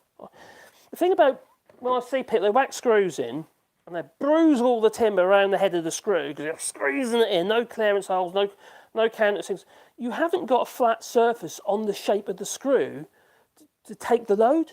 You're tearing the fibres in like that around the screw. You've actually made it weak. It's not a good idea. And I think it's just a bit shoddy. Oh, that's nicely sharp now. So I'll just might put it in my drawer probably though. That's better. Not the fastest. Actually, the battery's getting low. That's why. Change the battery. Change the battery. Do. Oh, here's one I charged earlier. All right, what have I just done? I can't remember which is which. I can't remember which battery is the one I just took out of the charger. Neither of them are warm. Oh, that's the new one. That's the put that one on charge. I have a little charging station in here. I'll show you if you like. I have all my batteries and stuff for my battery drills. It's a bit of a mess at the moment, to be honest. And it's in there. That's where all my. Still got the drill bit in that one. So I've got put my battery drills that go in there, and then my charging station for all my drills. So. But I can be organised, sort of. But I do get in a bit of a mess sometimes. My dear wife, though, she does try and help, but she puts everything in the wrong places. I call for the hindrance and the help. But hey, say la vie. She's a sweet lass. Right, now, I've got to think about these other holes, but these ones, I'm a bit more concerned about where they're going to be, because I don't want it to look like a dog's dinner. Got one screw over there, then another screw over there, and one, we want to be in line. So I know whereabouts I want them to be. I want one in the middle. Now that's the top. So I want one in the middle. In some ways, I'm saying, I want one in the middle. There. It actually makes more sense. There's be 6 screws in this. To put it a little bit higher than the middle, because the top is where the load is taken. Because it's going to be trying to do that, you see, and pull out the wall. Because when you get load of the shelf, it's going to try and do that away from the wall. So it's a good idea to double your screws up higher up. But I'm not going to do that. Normally I would, but I'm not in this instance, because I won't be able to, as you probably see, that wood it's bent. Like a banana. It's it's not an EU banana. So I won't be able to pull in the centre to pull that bend out with some big screws into the wall. And considering I'll be screwing into, well, it could be anything. It could be a stone, it could be clay, which would be very helpful. In that case, I'd use a chemical fix, which is a bit like a PVA, really, not PVA, a polyester filler, like you've got a car body filler with an aggregate in, like a sand in it. That's all it is, really. Chemical fix. And it comes in tubes, and they mix in the tube, and you squeeze it in the hole, and it goes off rock hard. But I need to mark the middle, so I'll use the tape. Not the middle between there and there, but the middle. Not the middle between there and there, sorry, the middle between there and there, because I want to pull the middle out. So it's something about around 350. Be better there. So I'll use my square to line them up. Like so. And top here, I don't need to measure that. I'll going to say, oh, that's about there, I reckon. That looks good. Oh, yeah, I'm happy with that. On the bottom, though, I've got to make sure the screw holes are not going to be in the way of the brace. And we said it's going to be 150 mil, so I need to make sure I'm about here. So it's not where the brace, the triangular gusset's going to go. So that one will be a bit lower. Yeah. And regarding making sure it's central, obviously you could do it using your square again. You mark it like, get down the middle like that, and just, yeah, that's about right. I'm happy at that, and like that, and like that. Or you can do the video about this. Actually, it's a really quick video.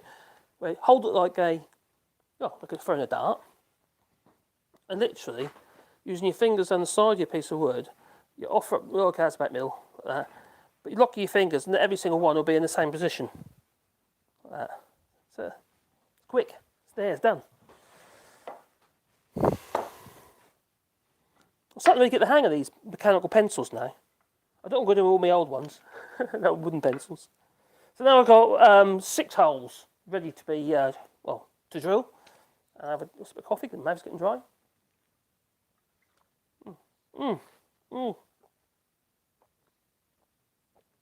Add a bit of wood on it, a bit of drilling, a wood swath.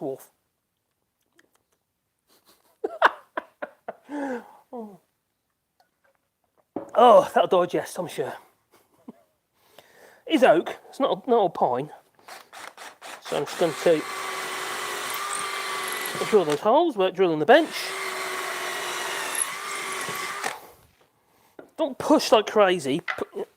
Like I said before, if you cutting edge isn't cutting, there's something wrong. It's not forcing it through is not the answer. And if you're trying to force it, what'll happen is you'll end up slipping at the end, and you'll get a lot of breakout. Breakout! Something like that, isn't it?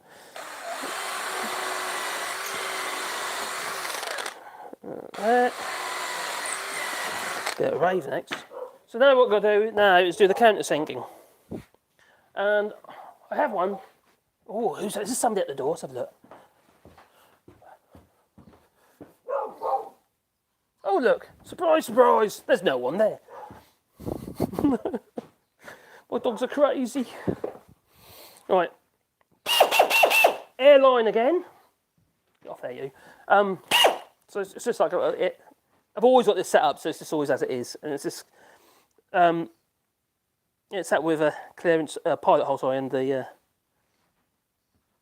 I usually adjust it to suit whatever I'm doing. You could have done this all with that, really, but I didn't have it set up, so there you go.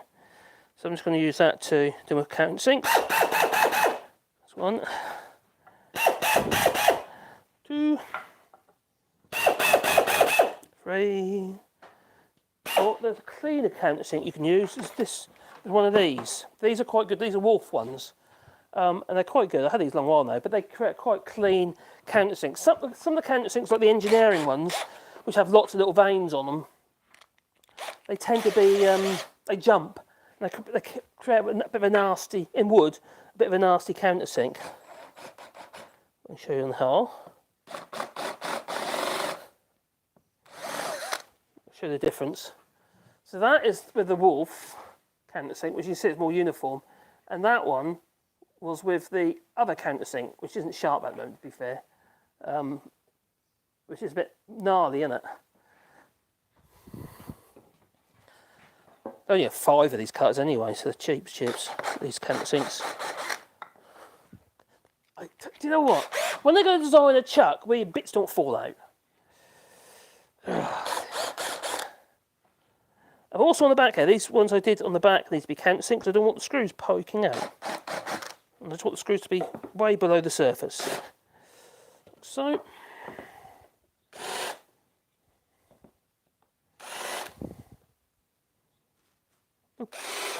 what did I do that one for? Let's just do that as well. It's a neater job. Now, if you've got any pencil marks, like I said earlier, you could use, some alcohol. That works well. Grab a rag. Here's a rag. Here's a rag I prepared earlier. Oh, it's a bit big. What a little rag. There's a little rag. That'll do. So you can use alcohol and just you can clean off pencil marks quite easy with that. What the F is this?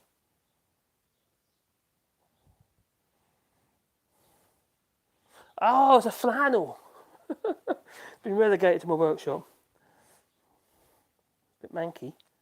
Ooh, put that on your face. So when you get pencil marks, you just use alcohol and it'll take out your pencil marks quite easy. The alcohol will just evaporate, leaving no pencil mark. But otherwise, you just use the sand, and you see it's evaporating already. Just sand them away.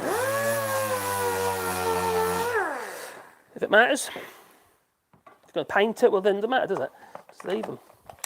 And that's the fret, the marks showing through. If not, don't worry.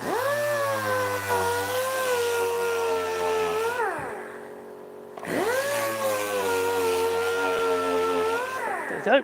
So let's have that. Make sure there's no nastiness there. I'm quite happy with that one. We've done that already. Now the ends of these will need a hole as well, which I forgot about. So we can screw it to the shelf.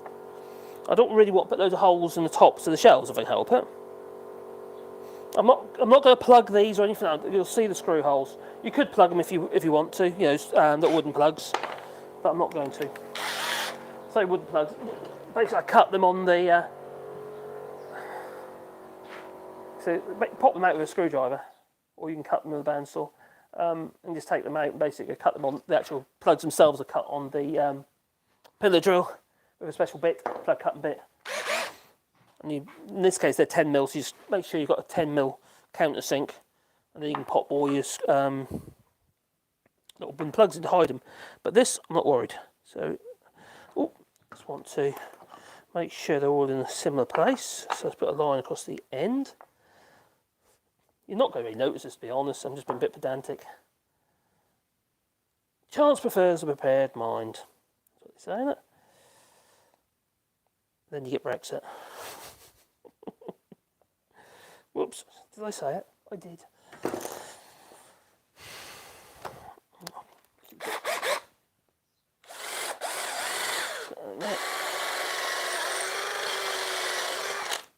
a hard or knotty bit, that.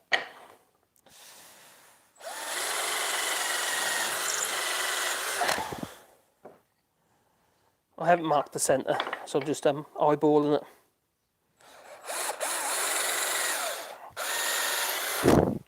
I've been doing this for such a long while, you just get a knack of it after a while.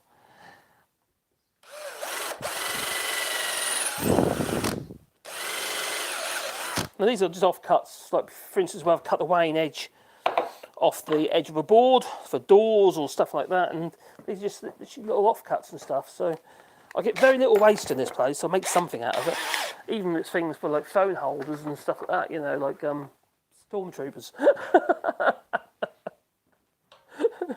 No waste here, don't like waste. There you go. So these two.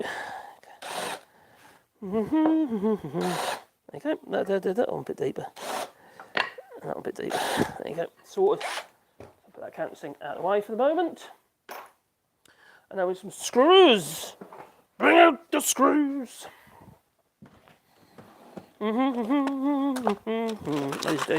These are just 1/2 eighths I'm going to use on that, I think. Are they long enough or not? Will they be long enough? It's going to be glued as well. Oh, that'll be long enough. So I've got some PVA glue. It's just interior grade glue. It's not exterior. Just it's not D3. I love the smell of PVA. I don't know what it is. I was going to mix some Cascamite, but then it takes ages to sort, to be ready to use. Now I've got to make sure I've got the right way around. That one's going to that side. So which are the best ones? It doesn't really matter. Actually, they're all about the same. So let's get a bit of glue on the ends of these. A brush is always good. I don't want to put it on the wrong edges. I should put it near it instead, really. There you go. God, I'm likely to just knock it all out. So we use the forehammer. We'll just tap that in with the rubber end. That's good. Very good, in fact. And then the next one. Let's put it in there this time.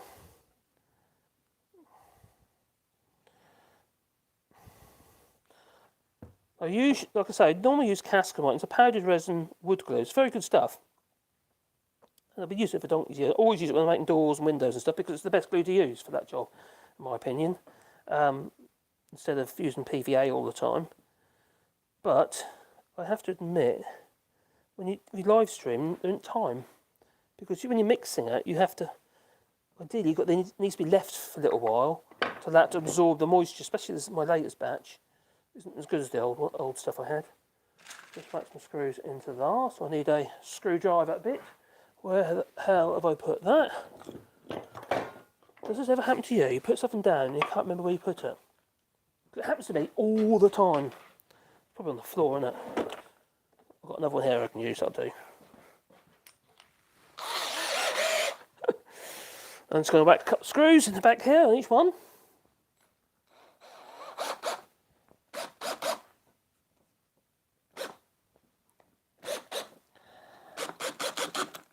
There's that one. To make sure they're the right way up, which they are.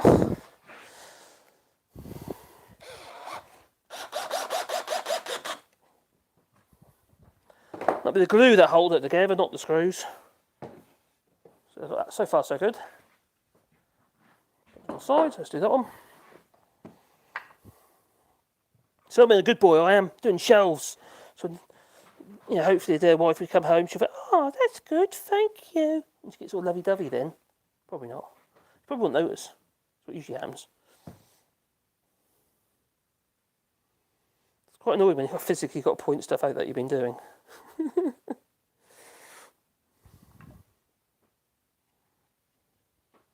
Right, let's tap that one into there. Well, that was a bit looser. But that's fine.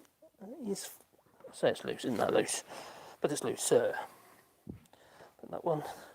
So the thing is, if you batch everything and everything is the same, needless to say, one thing you've got to remember when you're doing this, the actual where the glue is actually holding is on the long grain. Gluing end grain is not very effective. It does very little.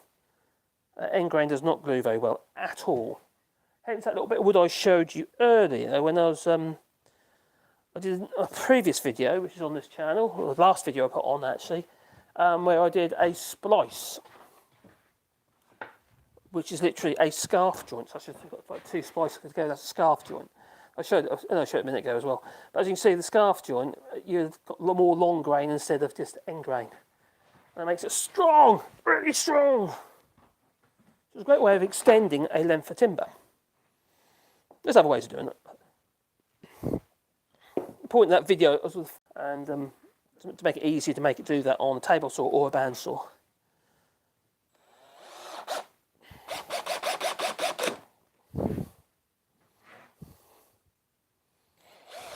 That's it. There you go.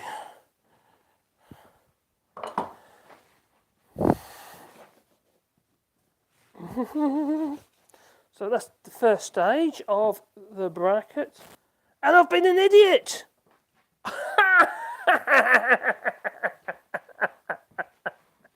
I've been an idiot! At least I noticed straight away.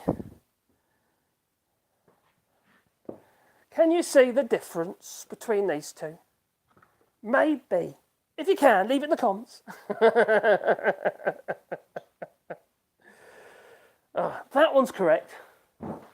And that one is not.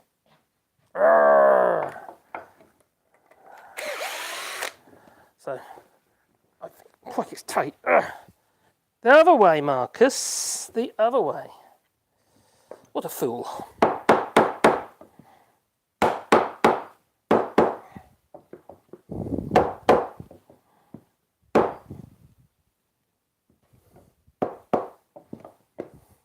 Let's try again.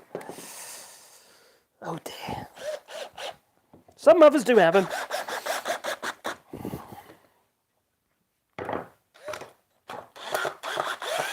I'm only human. I'm only human.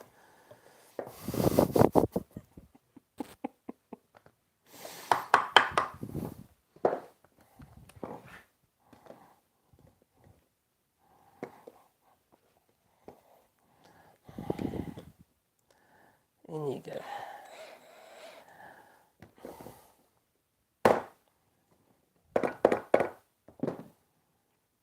Get in there, devil.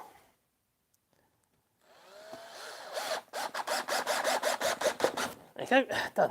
Now, put them next door to each other and make sure they're the right way. Oh, they are now. Okay. What a fool. Anyway, we've got to prepare these shelves. That's the next stage. And that provided me the offcuts to do these little triangular bits. So this is, the shelves I've got are actually pine. And like I said, I'm just using the materials that I've got. They'll be nice if they're oak, but where it's going to go, otherwise it doesn't really matter. I don't think it does. Let's put that over there. So we're going to pot now. So, put that there for the moment. What an idiot, eh? Is it? Oh yeah, I haven't checked the chat, have I? Let's check the chat.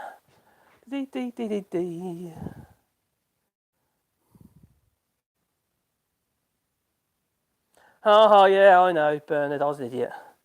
I'm watching you in 144p because my internet can't handle it. Oh, really? Crikey. Yeah. Well done, Byron. Clearly, one is upside down and from Australia. If your wife is watching, she'll be sure to to notice now. Fair point, Gingers. Apparently, Boris is staying where he is, according to him. Unfortunately, I don't think he's. I think he's going to be forced out. Use the force. Magnifiers. Aha, yes.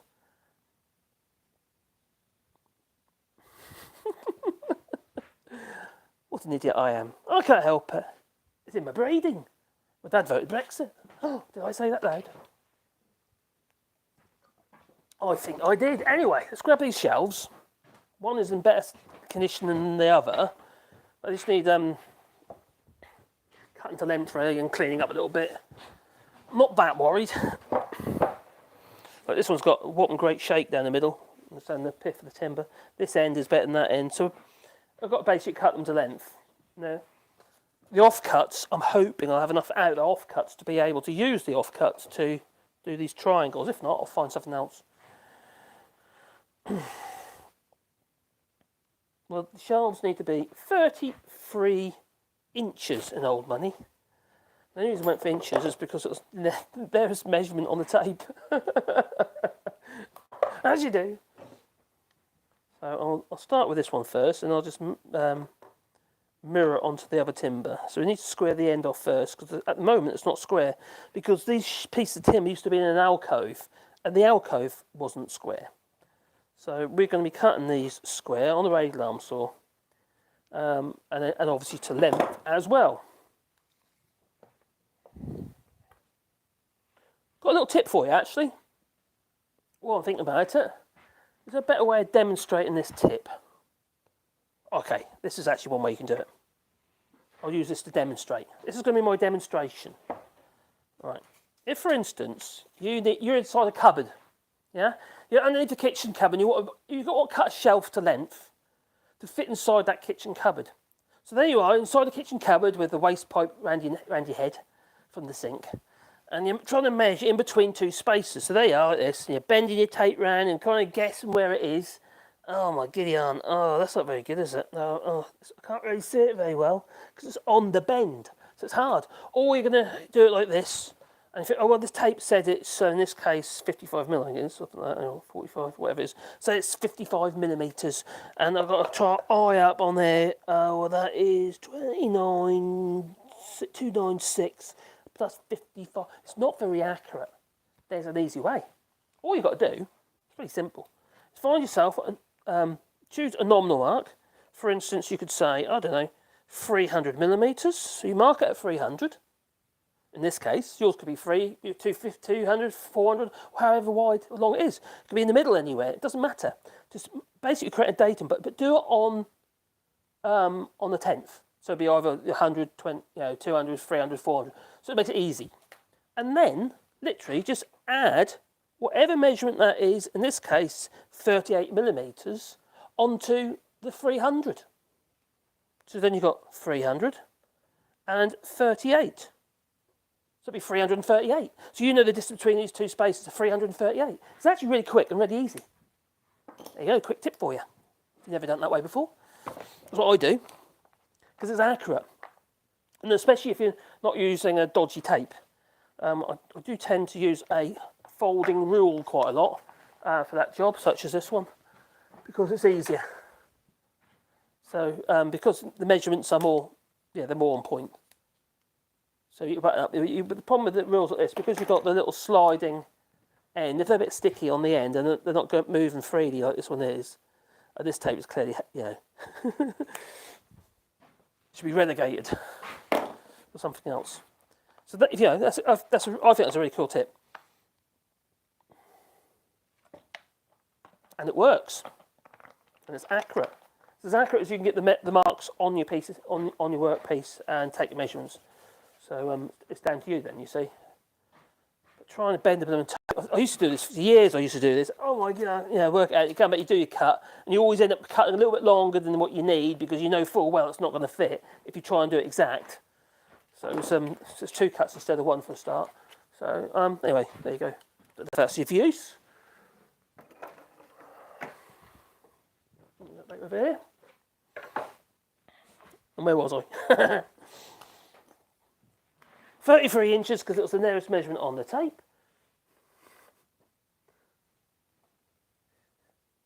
Like that. So what is 33 inches in metric?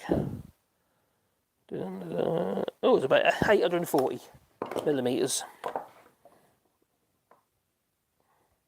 So when I do my line like that, I always make sure I mark the cut side of the line. And I said that earlier, but some people might have not heard me. So I will repeat myself. I do apologise, but I will. It's my prerogative. So just make sure the end of this is cut square. Clean that up because it's a bit rough on the ends. Because it looks like I chewed it originally.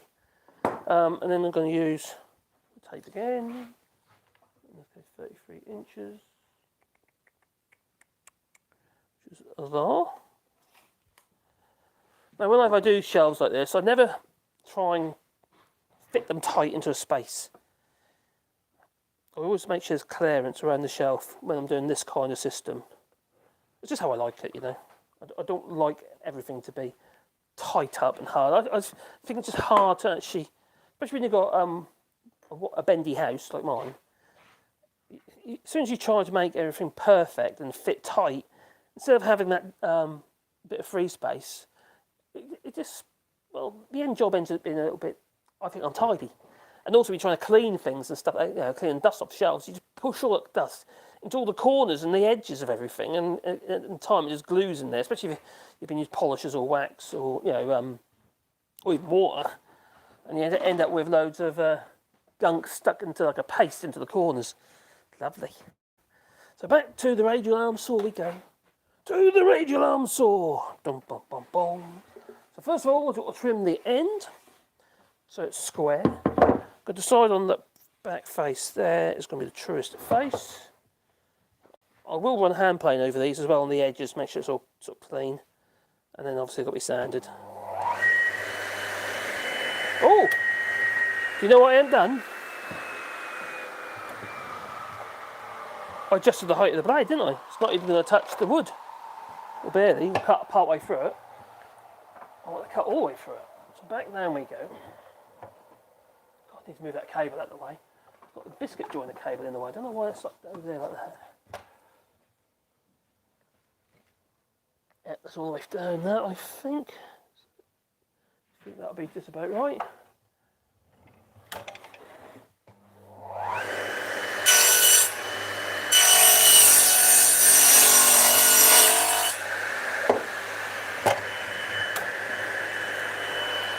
Move it along. I'm not going to flip it around to do it. I'm going to carry on moving this way. The reason being is that I want to make sure I'm always taking the 90 degrees off the same side of the piece of wood, just in case the timber's not square. It might be, but let's say for instance it's tapered, for instance. Hopefully it's not, but it could be.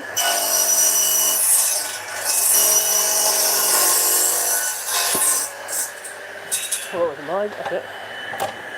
So that'll be some triangles, that'll be.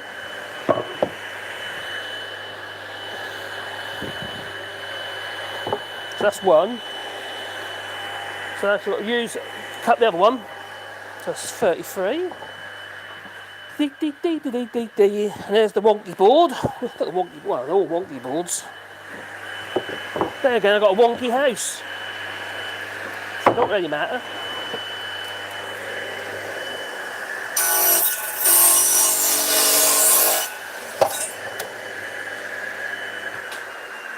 Now these blades in this saw, I'll just show you.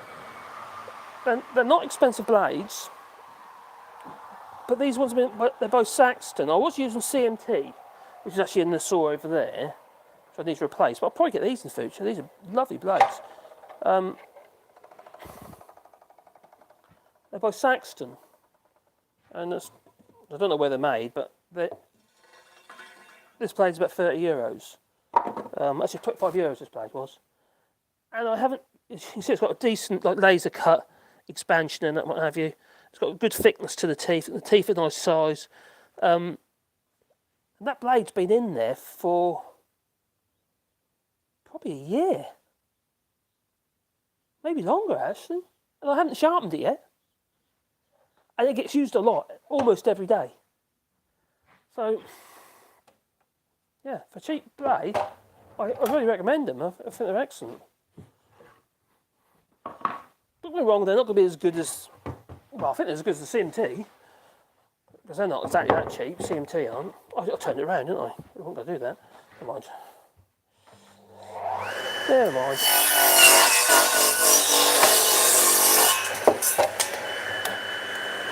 Oh, the smell of wood. So that's the other shelf. You see, this is the one with the shakes in. So if you see that there, as you see, that's the centre of the wood. So what's happened is the timber is shrunk on either side, and the point is either going to give on the ends, which it does that because obviously there's free space, but in the middle here, you've got this tension from the pith, which is that centre part of the wood. Then you've got the heartwood, and then you've got what would have been the sapwood on the end here. And that's why the timber is split down the middle. Now, whenever you buy fence posts or anything like that, generally that's where they'll be cut from, the centre of the log. The reason for that is normally the stresses and strains will be equally around the post and it'll stay straight.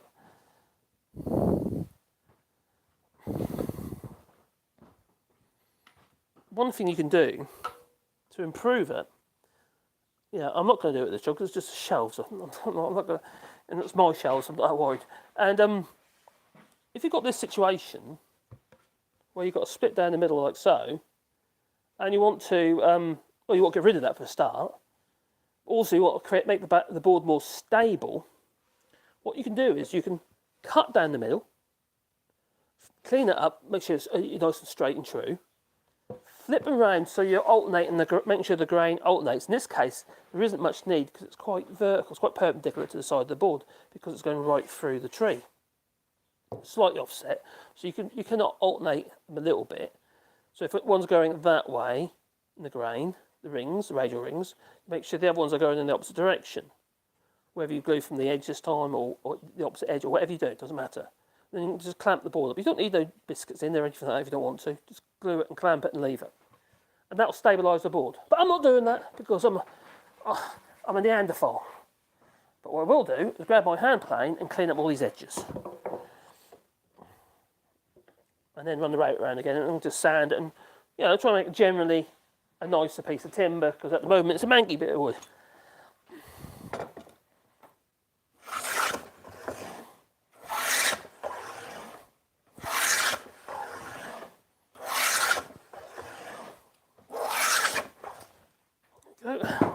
I'll do the back edge as well, even if it's going to go to the wall. And what we've got to try and make sure is that the grain's going in the right direction. I want to make sure the grain's going that way because I'm shooting in that direction. And I also tip the wood down a little bit so I'm going downhill. Make life easy for yourself. The other thing you can do is a little bit of wax, especially if you're not going to be gluing it.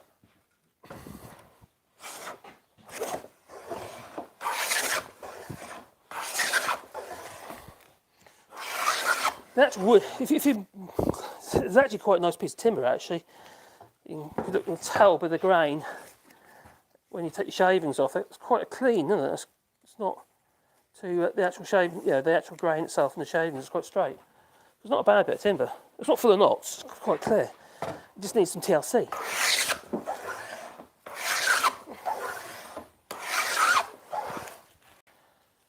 And then there's a sharpen. It's quite iridescent there. So, okay, I've got two, they're not necessarily 100% parallel with each other. They might be, but I haven't checked. Where's the other shelf? Bring me the shelf! Oh, it's over here. So this one also was cut down the centre of the tree. So I imagine that they were off the same plank even originally. Well, they would be, wouldn't they? No, they wouldn't be. As you can see, because obviously I've offset, got the pith and the timber there as well. But it's less of a problem on this board for some reason. But it's going all the way through that. There's a bit of a shake down the middle, but it hasn't caused too much of an issue. You can see all the knots. So we'll run the plane over these, and then we'll run the router over them, and then need a good old sanding.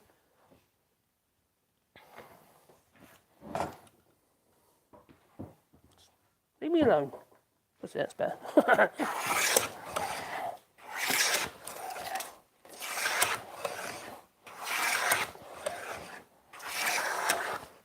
Are the shavings full length, I wonder? Oh, let's have a look. Shaving length test. Oh,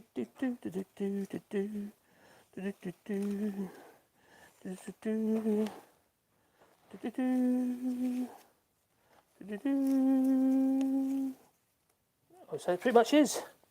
Can't be bad. I don't know if you can see it. It's actually quite a nice piece of pine. You can see that. You might not be able to see it, but it's actually. I don't know if you can see the iridescence in it. I don't think you can. You might be able to do that. As far as an old bit of pine is concerned, anyway. Oh, the way around. I could run them through the thickness and just clean them up because the board's a bit bent. You've got that shake and that split going on. They're not flat. I don't want to make the boards thinner than what they need to be. So they're not that wide. Anyway.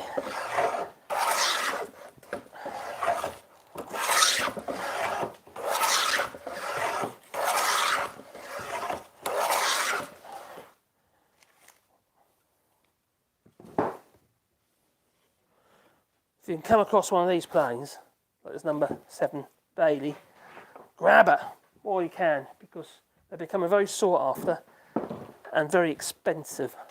So if you've got a relative or something, you're interested in taking a bit, who's passed away or something, they've got a few tools, and even they look a bit manky, at the end of the day they're cast iron, so they're quite easy to, make good again. Just don't skip them, please. Don't put them in the skip. That'd be wrong.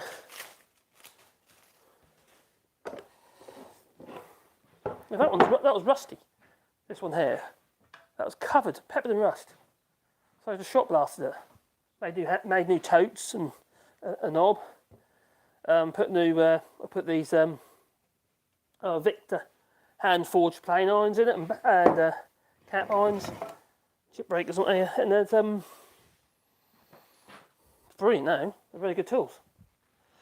So it's going to be good enough. There we go. Let's give it a go.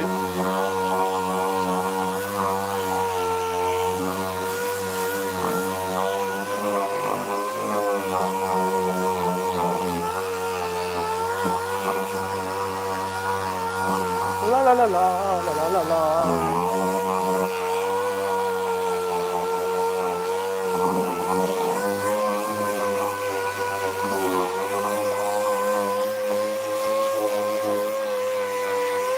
Here's something cool.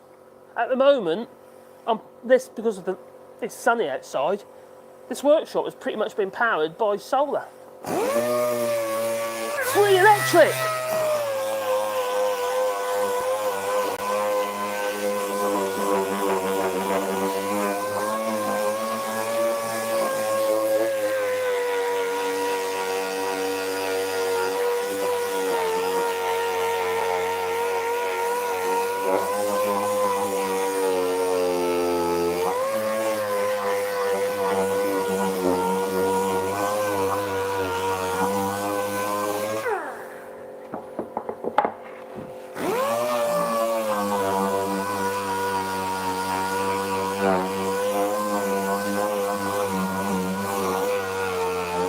It might sound crazy, but what I'm actually going to do is the faces of this timber, which is the nicest faces, I'm going to put to the bottom, not the top. So why am I doing that? You think, oh, the top's got to be pretty. No, not with shelves. You're sticking in the rubbish on these shelves. The only pretty bits you're going to see is underneath. So because it's crappy timber, put the good bits to the underside. The bottom's always the best bit to look at, after all.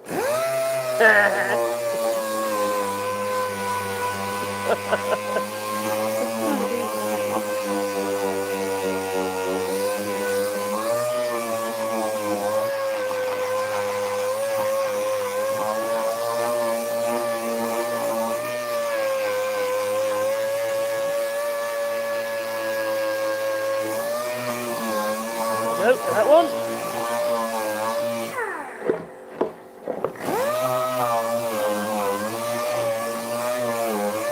I'll blast that a bit more in a minute, but we'll just so I'll make that the top, which is the rough face with the cracks and stuff. The same with the other one, because you're not going to see it.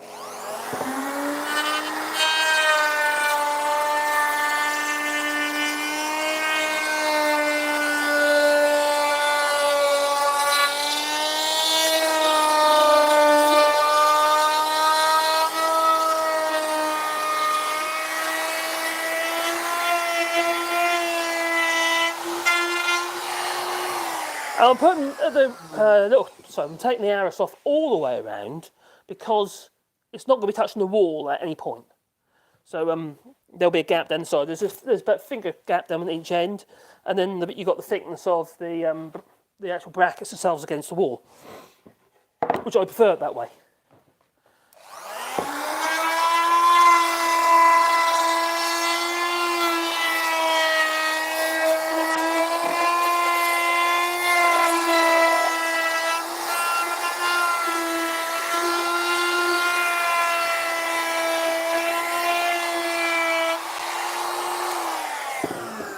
Now, whenever I install things, or put anything on the wall, like for a picture, for instance, it's decorative, and you've got a house that's not particularly straight, like my house, I tend to go by the rule that if it looks right, it is right. But if it's something like a shelf, I will use my level and make sure the shelf is level. I don't want things rolling off the shelves, no. And if you're going to hang a door or something on a cupboard, I'll make sure it's level, because I don't want it to be swinging open on its own. But if it's just something visual, like pictures and stuff like that, sometimes you've got to split the difference. If you get your level out and you put your picture up, oh, yeah, that's perfectly level on the level. And then you stand back and look at it and say, what's going on over there? That's not right. You have to think, well, if it looks right, it is right. So you've got to split the difference sometimes, because of the optical illusion.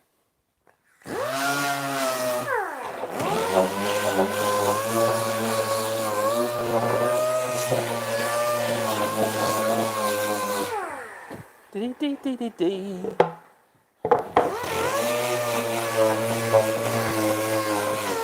quite an open grain pine, this is. It's almost like them poplar. It's not poplar, but I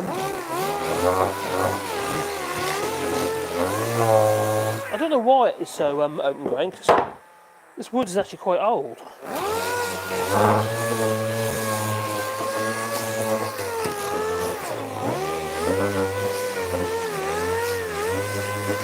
So it wouldn't have been kiln dried or anything like that.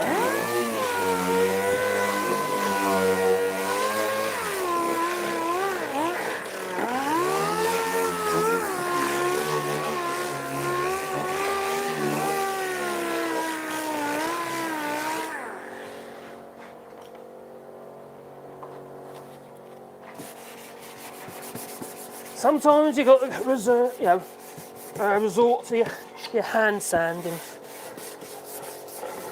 This is a nifty little tool that I made. So it's like it's like a climbing. And using one of these sanding pads that you can get, and this just screws into the handle that I made. So you can just use these ordinary, sanding discs for hand sanding. It works really well.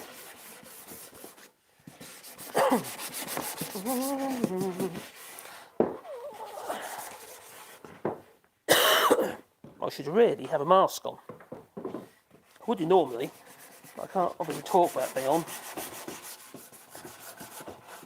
And I don't think I'm going to get COVID off this bit of wood. No.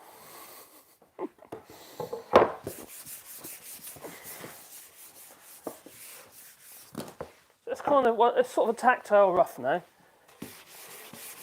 Very Heath Robinson. But it'll look a treat. It'll be fine. It's really tickly. So I've got to decide which is the best face. I think it's probably going to be that one. The face down. And that will be the top. Well, either way, it doesn't make any odds really. Both faces are about as bad as each other. Oh, don't do that. Come back. Go over there, you. Elasticated.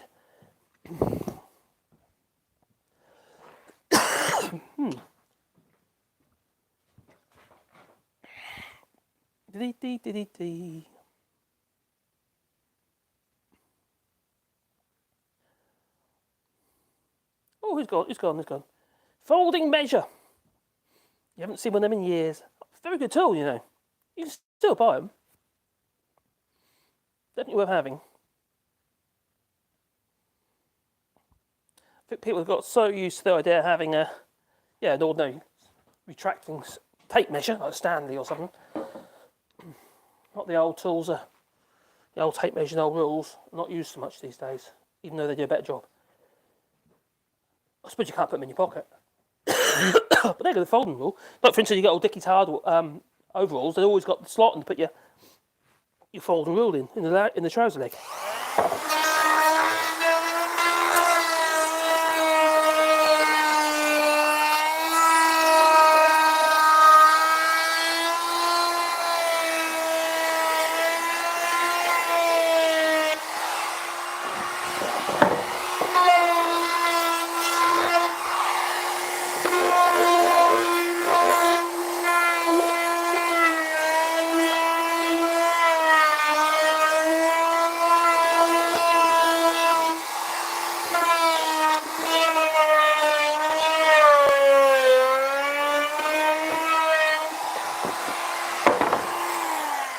I've just got to edit a video. I've got a couple of videos I'm editing at the moment for this channel. One was it's a bit of a random video, and that is literally me just truing up the board.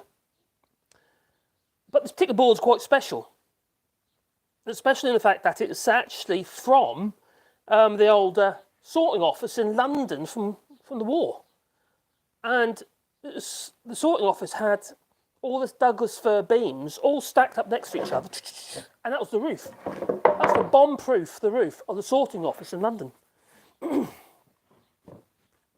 happened to have some of the timber, and I had a whole load of it at one point, and I had to, actually, I'll show you.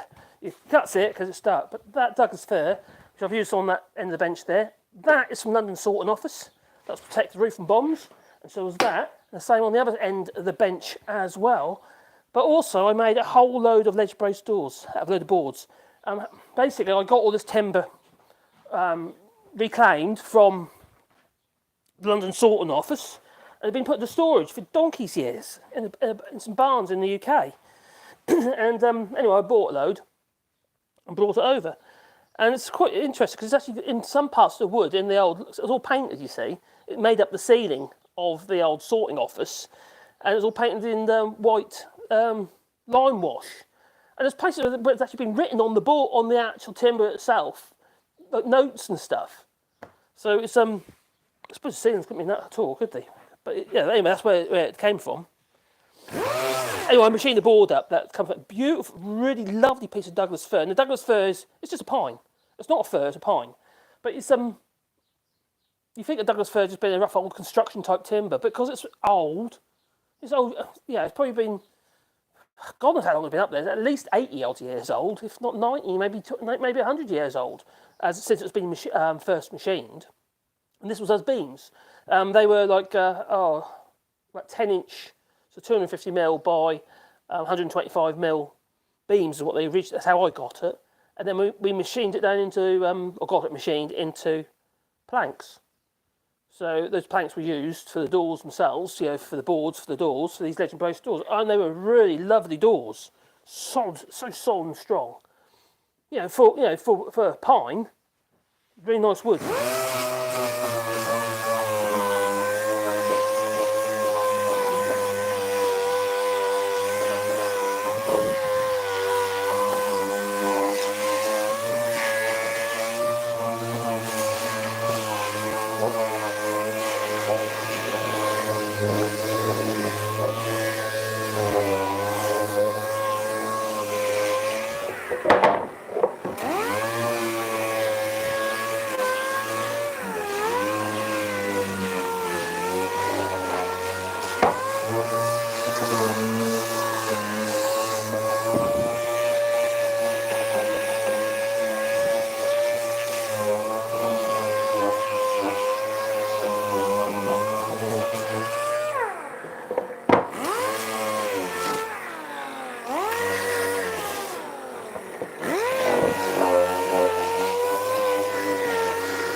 I used to be always on the lookout for timber.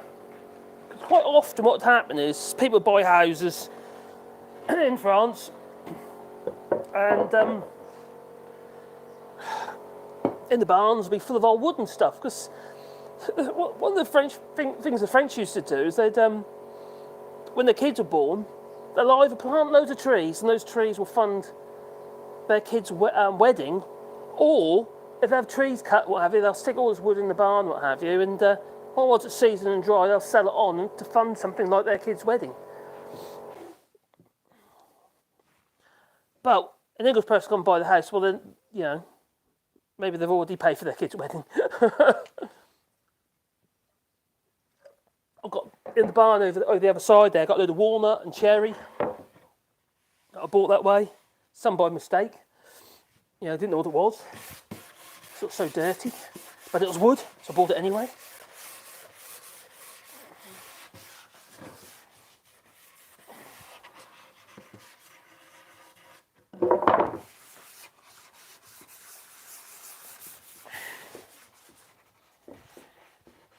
Right, I'm quite happy with that. They're not perfect, but it's rustic. Now, I need some triangles. Not cheese triangles, no. Or a triangle, ding, no. We need some triangles of wood. Well, I've got to make sure before I start, whatever I do, I need to make sure I've got 90 degrees. And there's various ways I can do it. I obviously do it by hand, or I can do it on the raid arm saw. The raid arm saw might just have enough reach on that, just to true that up. But let's do it by hand. The hand plane's there. I've just got to make sure I've got one corner to start with that is 90.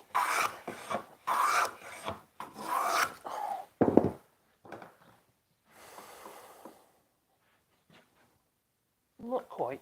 A bit more of this face.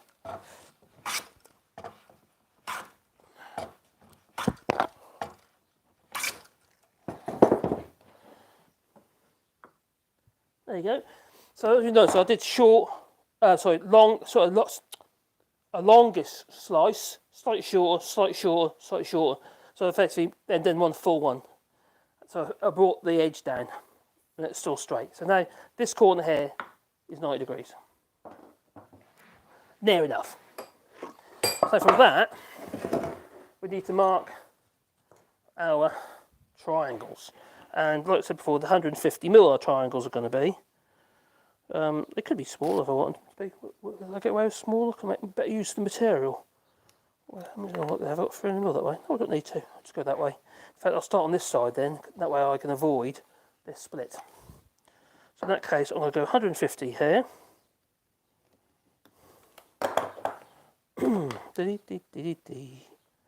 Like so. Oh no, how am I going to mark by 45? Well, it's easy. I'll use my combination square. Like so. From the corner. Make sure that's long enough. Tighten it up. This is an old Rabone Chesterman square, which is very old. It's got metric on it as well, mine, which is quite good. No, it hasn't. It's all metric, it's all imperial. This one is. The other one's got metric on it, isn't it? Yeah, the other one's got my other one. That's not Rabone though. That's Stanley. And then I'm going to do the same. Got to make sure it didn't quite reach. That's near as damn it. Near as damn it. So now, these sizes aren't going to be perfect because of the thickness of the saw blade. But I'm not worried about that. It's not going to make a slight bit of difference to me. So as long as I can get that somewhere near.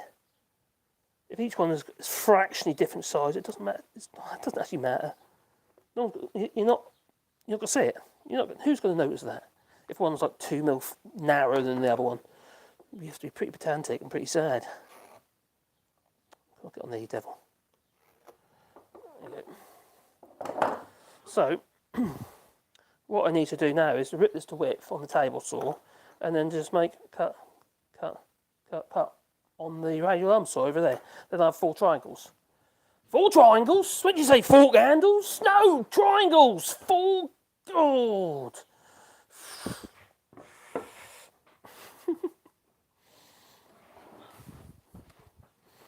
Oh dear.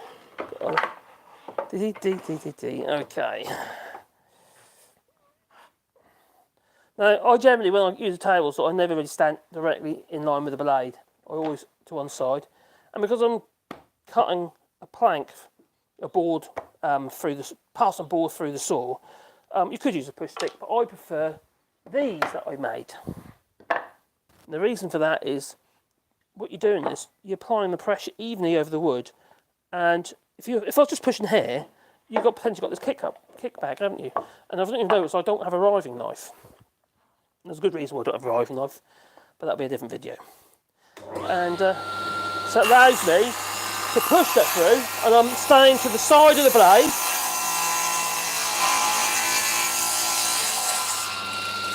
All the way through, like so. And the reason why I'm not in line with the blade is if it's going to throw anything, it'll throw it in line with the blade at me. And I don't like that idea, because it can hurt. So let me just move that away from the blades. Also, what's quite good, actually we'll put some in the end of this as well. I'll put a little screw in the end. So then, if for instance, if you're only just in the push stick, as you push it through, you can grab it and bring it out of the way of the blade. Because you've got that little screw. Obviously if it's finished work, but then you wouldn't do that, because you'll damage your finish. But yeah, for most cases, it's not a problem. All these little tips and tricks I keep sharing with you. So move that one out of the way. Now, to cut the 45s, I'm going to use the 45 jig in a minute, but first of all, I'm going to cut these in two. I'll cut the waste part off, or I could say, okay, let's start from that end, if it's possible, if it's in the right direction. Here's my jig. I like jigs. Who likes the Irish jig? Like so. So I can then use that on there like so and cut it that way, but it'd be the wrong way up. But it doesn't matter, because I know I've got the marks on that face, but I know I'm cutting 45 from this corner, so I can just flip that over, and then the cut will be in the right direction and should be in the right place. It doesn't matter that I can't see the mark, because I know I'm coming from that corner.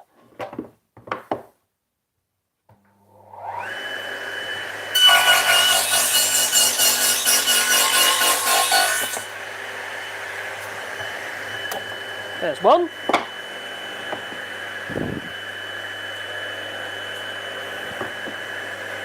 And then we'll do that one. Bring it over a bit.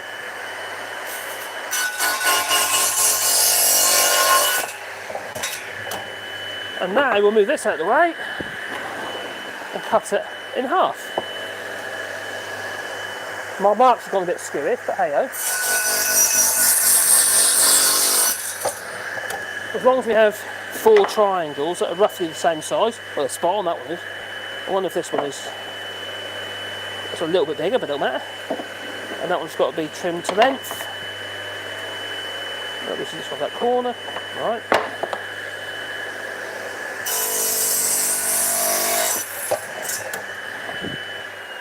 So now we have basically 90, 90, 90 and 90.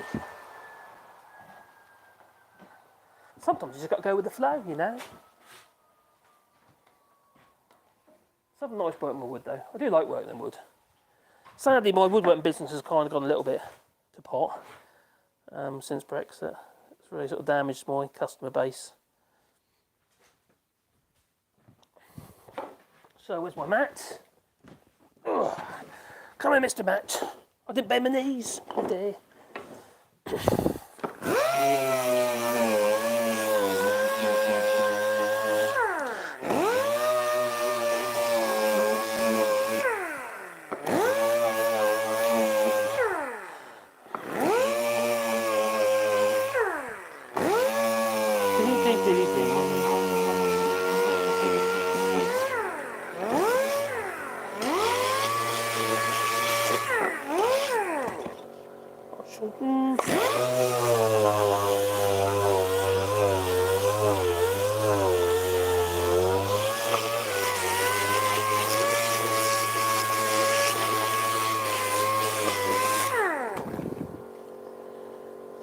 That feels okay.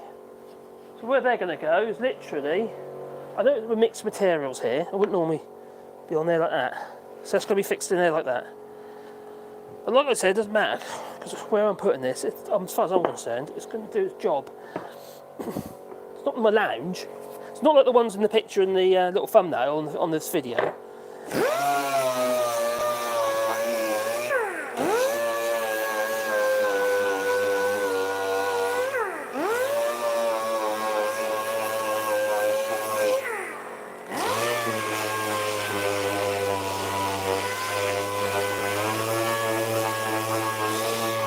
What would look quite cool actually if these parts were all black, contrast material, maybe black shells, just ebonise it. Let me show you something. Has anyone ever done ebonising before? Probably not. I was going to show you something. I would show you if I could find it, which I can't. Where's that gone? Where is my ebonising fluid gone? It's disappeared. Oh, if it turns up, I'll show you. I say it turns up. I'll remember where I put it, that's what I mean. Basically what it's got iron oxide. Iron oxide, it reacts with the tannins in the timber. And with some timber, such as oak, you can, and chestnut and some other woods as well, it will actually turn it black. A little bit purpley to start with. If you sand it, literally the wood would be stained black.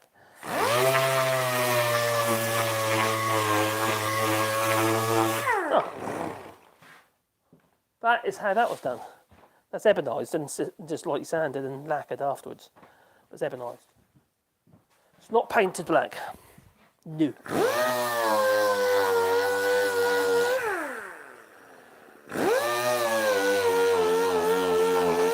You can make your own ebonising fluid using a bit of old steel wool and some just vinegar. Stick it in a jar, leave it, and you'll get all the iron oxide. The vinegar will dissolve the iron oxide. It'll break down the steel, leaving the iron oxide. That's right.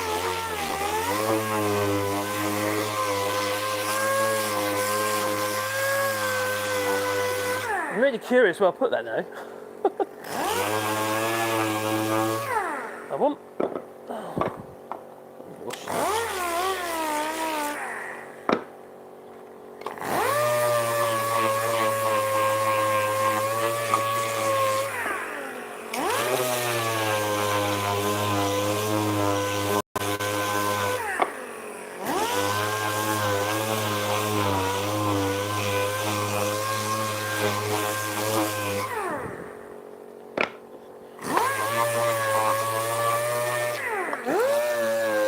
Nearly done with the sanding. I'm going to fix these into place.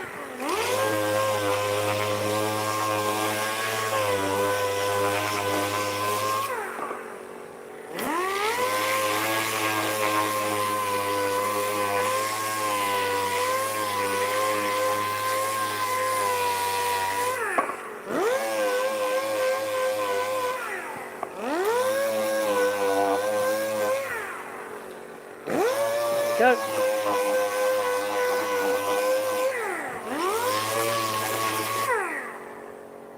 That certainly works. So there we go. Make sure the grain's in the right direction. That's going to be one. So that'll be screwed into there like so, and that'll be screwed into there like so. But before I screw them, I might, take it that way. That's it, like so. I'm going to use the nail gun first, just 18 gauge, just to hold them into place, and then we'll screw them into place. Now when you screw this part, we want to make sure the screws aren't too close to the edge, because you've got a vertical grain there, and you could break off the end, so can't screw it too close, but we can nail it. With a pin nailer, for instance, an 18 gauge pin nailer. I'm not going to use the big ones. It's just to hold it in place while I put the actual screws in.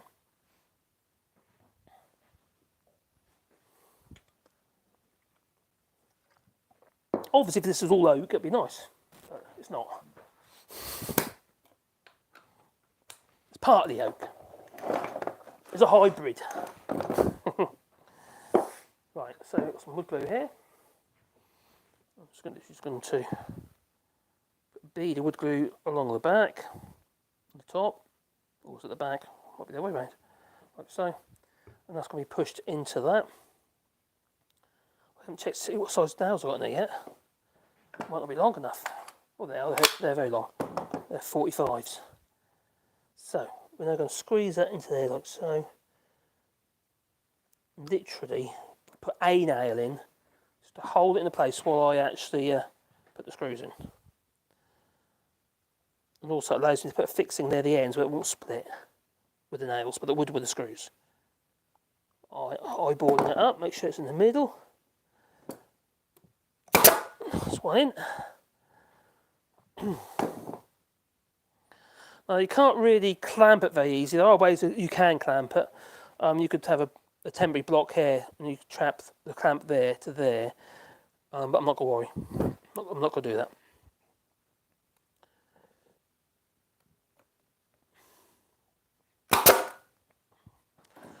Same that one. And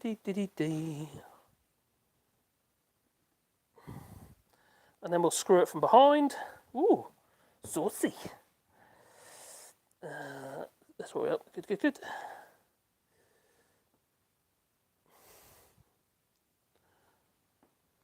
Pushing it into the corner the best that we can.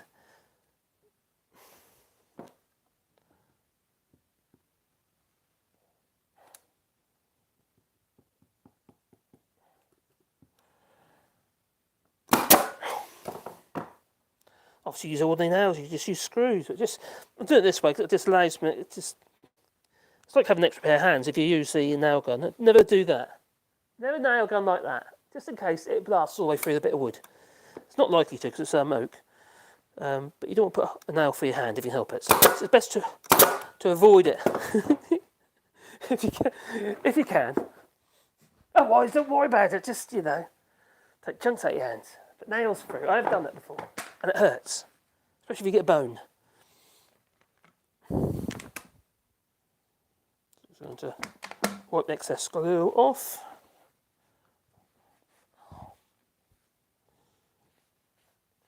Do it while it's still soft. Then come up at the screws. I'm doing this now. I'll wait until I put the screws because the screws will squeeze it up, and then you'll get more glue squeeze out anyway. So now I'm going to put a screw back there.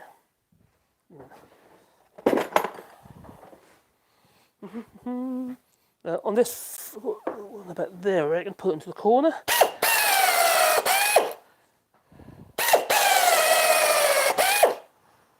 About there.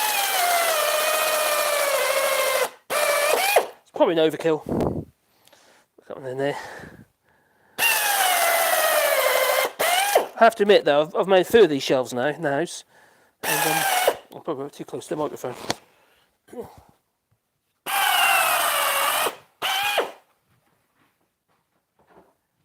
And they've been very, very strong, which is good. A good thing, I reckon. But it's been weak, isn't it? So we'll put them in there, put that in there. Put that in there. It's obviously better with good timber. You make just pine if you want, It does have to have hardwood. This is what I've got.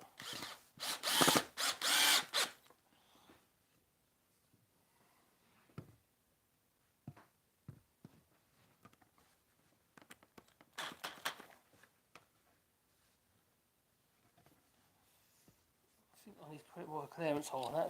Bite. Need more clearance hole. Can't rely on just the countersink bit. Pile it on. Too small. It's still biting the wood. Let's try that. See if that makes a difference. Why I'm concerned about this because it's not squeezing the two pieces of timber together, which is the whole point of putting the screws in. The glue has more of a effect. That is now. So I'll take this off, just screws out and quickly pilot hole. Not pilot hole, I mean clearance hole. It's not a pilot hole. They're not pulling it up as tight as I want it to. And we'll also do that one in the top. I don't need, because I can't put it near the edge, it's going to have to be about here, you see. Because otherwise, where that grain's really short, this bit here will just break away.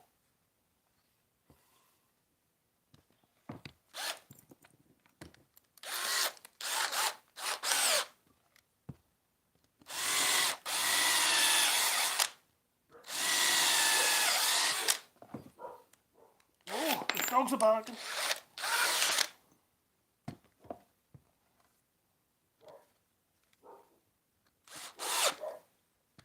That's better.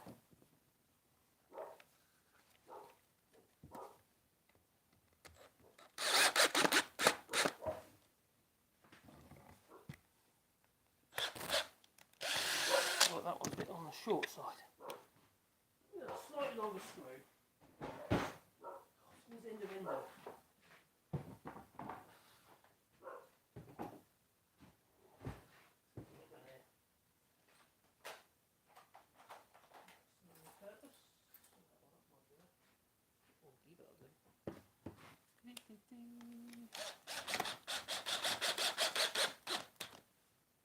That's better. Yes, that did it. Okay, we need to in the top. So I'm going to put one in the top. Instead of using that countersink bit with the clearance, we'll just go straight in with the drill.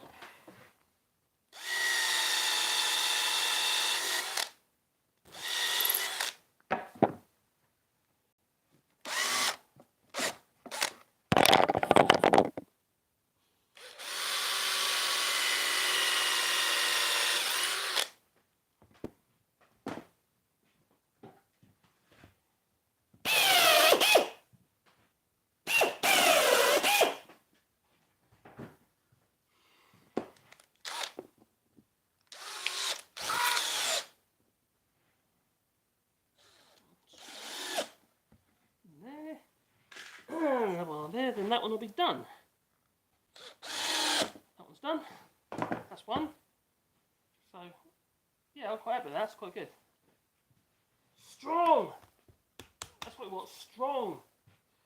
So, that'll be one for the shelf. For the braces, yeah, the gussets on this one. My dogs keep barking. What do they keep barking for?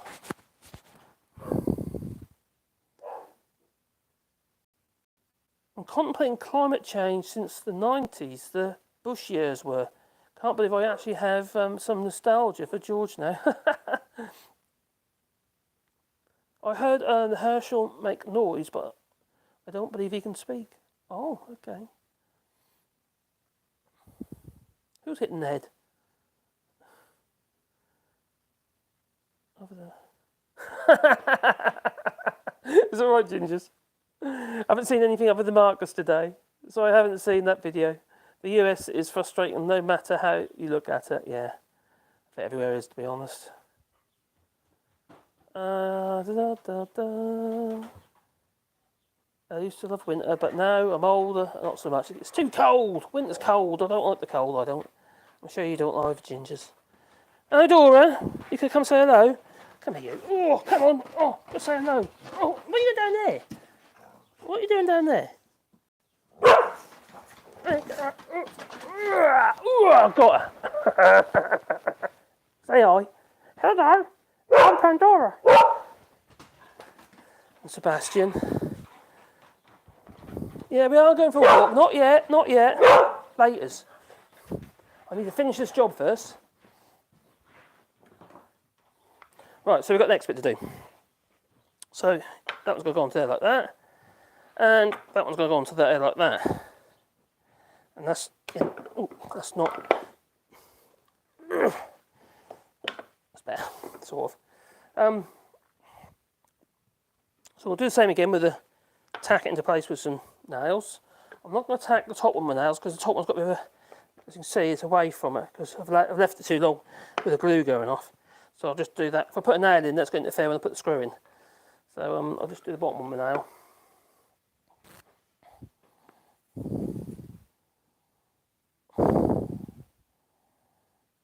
There you go.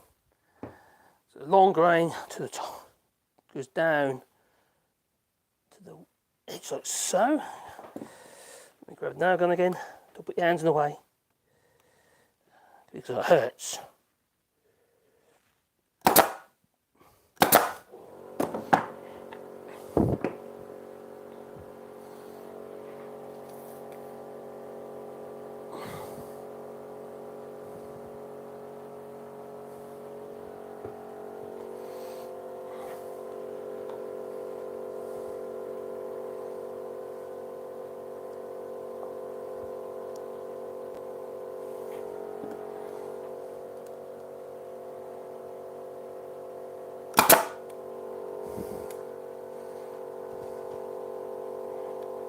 So there you go. And now I'll put the screws in. Countersink first. I'll do that one first because it needs pulling up. No, actually I'll do the back ones first because I put it into place before I try and pull it up. But I might pull it out otherwise. And that just won't do. So on there.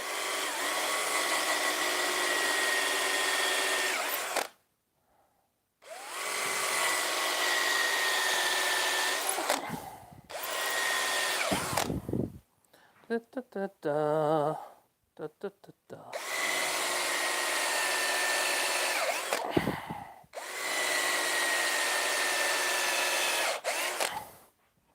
And then that one to the hole. That is good. Oop.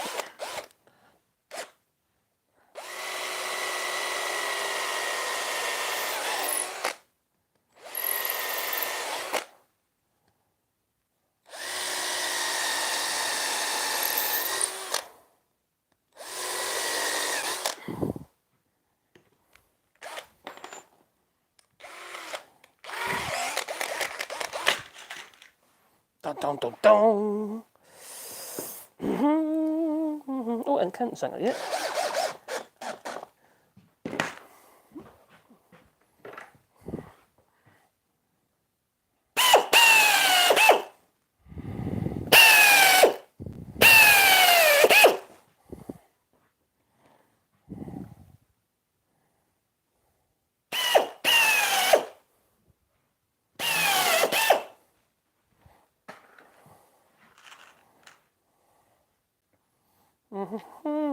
There you go.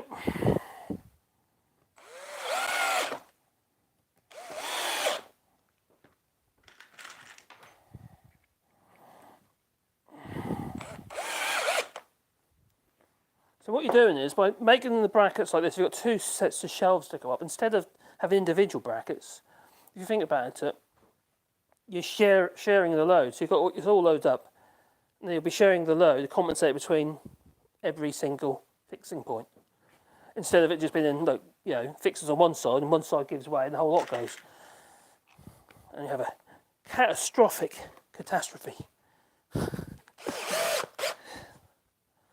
That needs a longer screw for that one. Longer screws for those. These probably about right.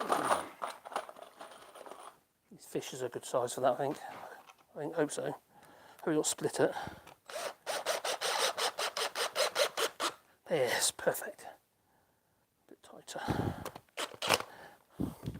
That's good. I think that's good.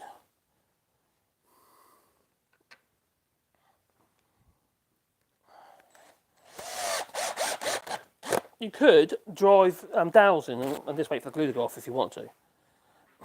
With 3 clamps. That'd work well.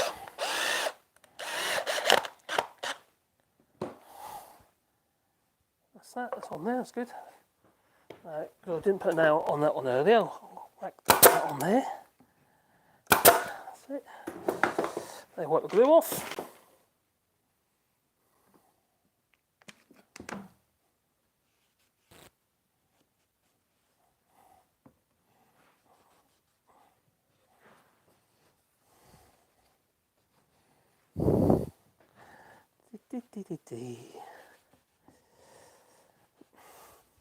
The problem with PVA is because it's white.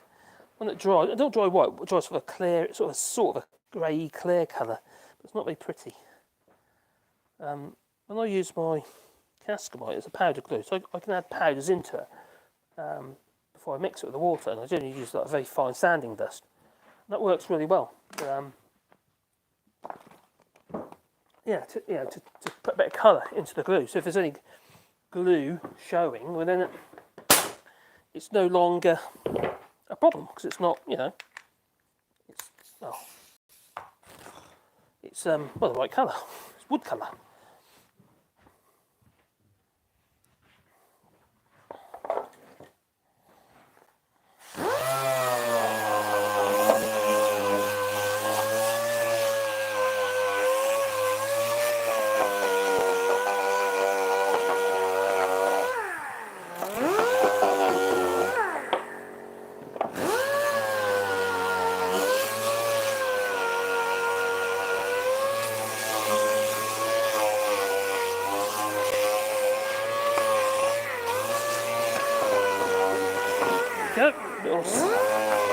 That pine is so soft. Like I say, it's almost like it's poplar, European poplar.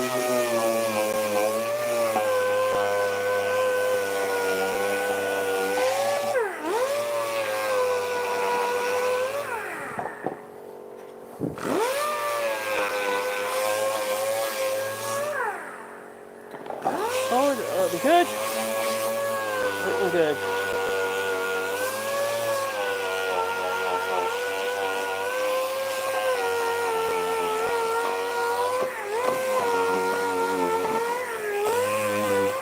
Right, so we'll put this into the vise, each one of these into the vise, like so. So I can just show you. Well, I've got to go that way round. No, that way round. That way around here, like that. I'm being an idiot again. There you go, like so. This vise is very old actually.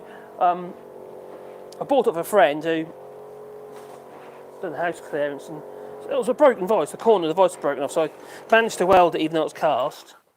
But it was, you know, I've had it ever since. I just created some big wooden cheeks for the vise. It's an old record vise. It's a really good vise. So that will go on there. That's probably going to be a maybe top or maybe bottom. I don't know. Go on there like that. And that one, whatever way up it's going to go, probably that way up. I don't know, like that. So there you go. That's effectively my kind of design. You can see how it works now, can't you? It's quite simple. And that way we've got 6 fixings. Quite often 4 will be enough. You've got 2 times 3 there on this double shelf. It should be big enough for what I want it for. So we can put our helmets safely out of the way so they don't get damaged on the shelf, and it's all to hand. Can't be bad. Oh, look at that helmet. Oh, it's so sexy. Oh, you can imagine me in my leathers. Woohoo! Oh dear.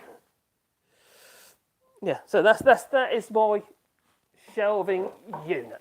That's obviously got to be screwed together. But before I do that, I want to prepare the air, and I'll screw the brackets onto the wall first, making sure it's, you know, if it looks right, it is right. But, oh no, they're shelves, so I want to make sure they're level, so things don't roll off. So, but it does work really well. What I'll do is, once the brackets are in place, this bendy one here, that'll be screwed down, and that'll get trued up against this piece of timber here, you see. And I'll put a clamp on there first to make sure it's all pulled in tight, so it's no longer got a bend. I know it's still got a split there, but I'm not. It's kind of like a boot room area, do you know what I mean? It's not exactly our lounge or anything, or even in my office. If you look at the picture in the card for this video, that's actually in my office. And the shelves behind me, the ones where either side's got all the records and stuff, all the LPs. So, well, that was a 3-hour stream, and it didn't. I think it was okay. Thank you. Yeah, it's not perfect. But it certainly does do the job, you know. It's I've made loads of shelves like these now, and they work really well. Both our dressing rooms, I say it's a dressing room, one's more like a tank room. All shelves for my clothes now are like made in the same fashion, and like I say, in my office, all the shelves around my desk, they're all done in the same way because it works. Yes, you could get obviously these metal things, but they're ugly anyway. They're just, you know, I can make them. You know, I had the timber, so I can make them. So, you know, it's obviously cheaper if you can make stuff.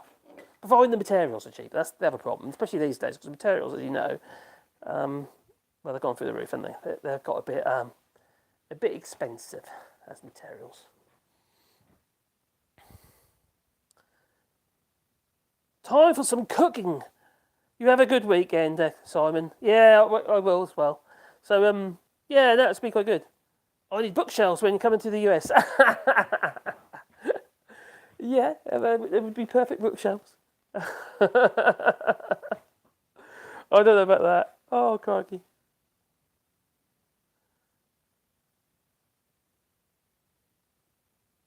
I've got 4G boost. Hang on, Bernard says, Gingers, I've got a 4G booster aerial on a mast on the roof at ours. That would do. Oh, is that what you? Because that is the internet. That's how this has been supplied. I can show you. Let me show you. The internet, our internet is not ADSL.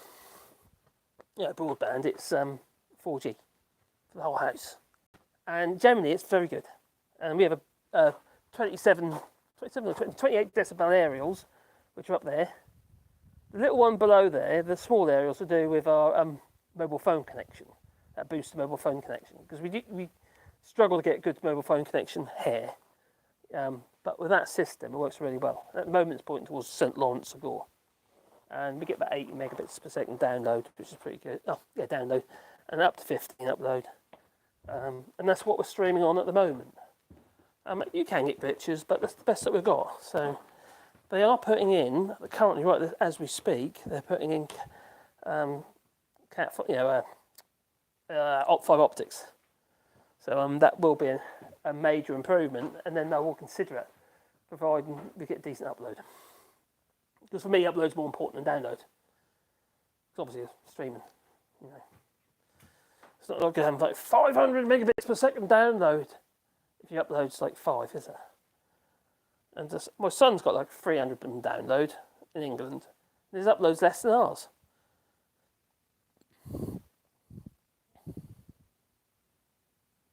So I'm going to call it. Anyway, that is my very simple shelving design. It's actually a lot quicker to do. It took 3 hours. That's how long it took to clean up the shelves, prepare the wood, do all the joints and stuff like that. That's 3 hours. Well, I reckon I could have done it in an hour and a half to 2 hours if I was, set my mind to it. But obviously streaming and yapping, as I do, it's obviously a different kettle of fish. It takes a bit longer. But it's and also if you use hand tools, obviously that slows things up as well a little bit. But even with hand tools, once you get the hang of them, hang of your hand tools, picking up a chisel, there's something nice about it anyway, and it's a therapy. Woodwork is a therapy. Any crafts are, to be honest. Something where you kind of lose yourself in it. Try and remove yourself from the stress. It's got to be a good thing, isn't it? That's what I think, anyway. And even though my woodworking business has kind of dried up somewhat, I still come in here and make stuff. And now, obviously, I'm doing this as well, sort of streaming stuff with you guys and gals. So it's, I think it's quite a nice pastime.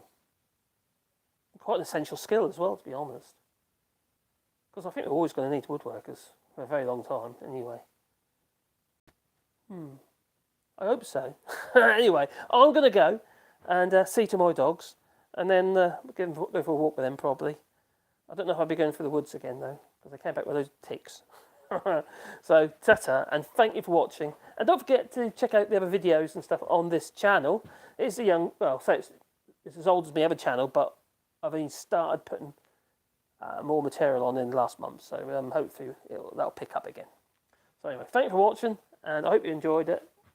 And yeah, over and out. And don't forget, boop the like button. Boop, boop, boop, boop the like button, please. Give it a play.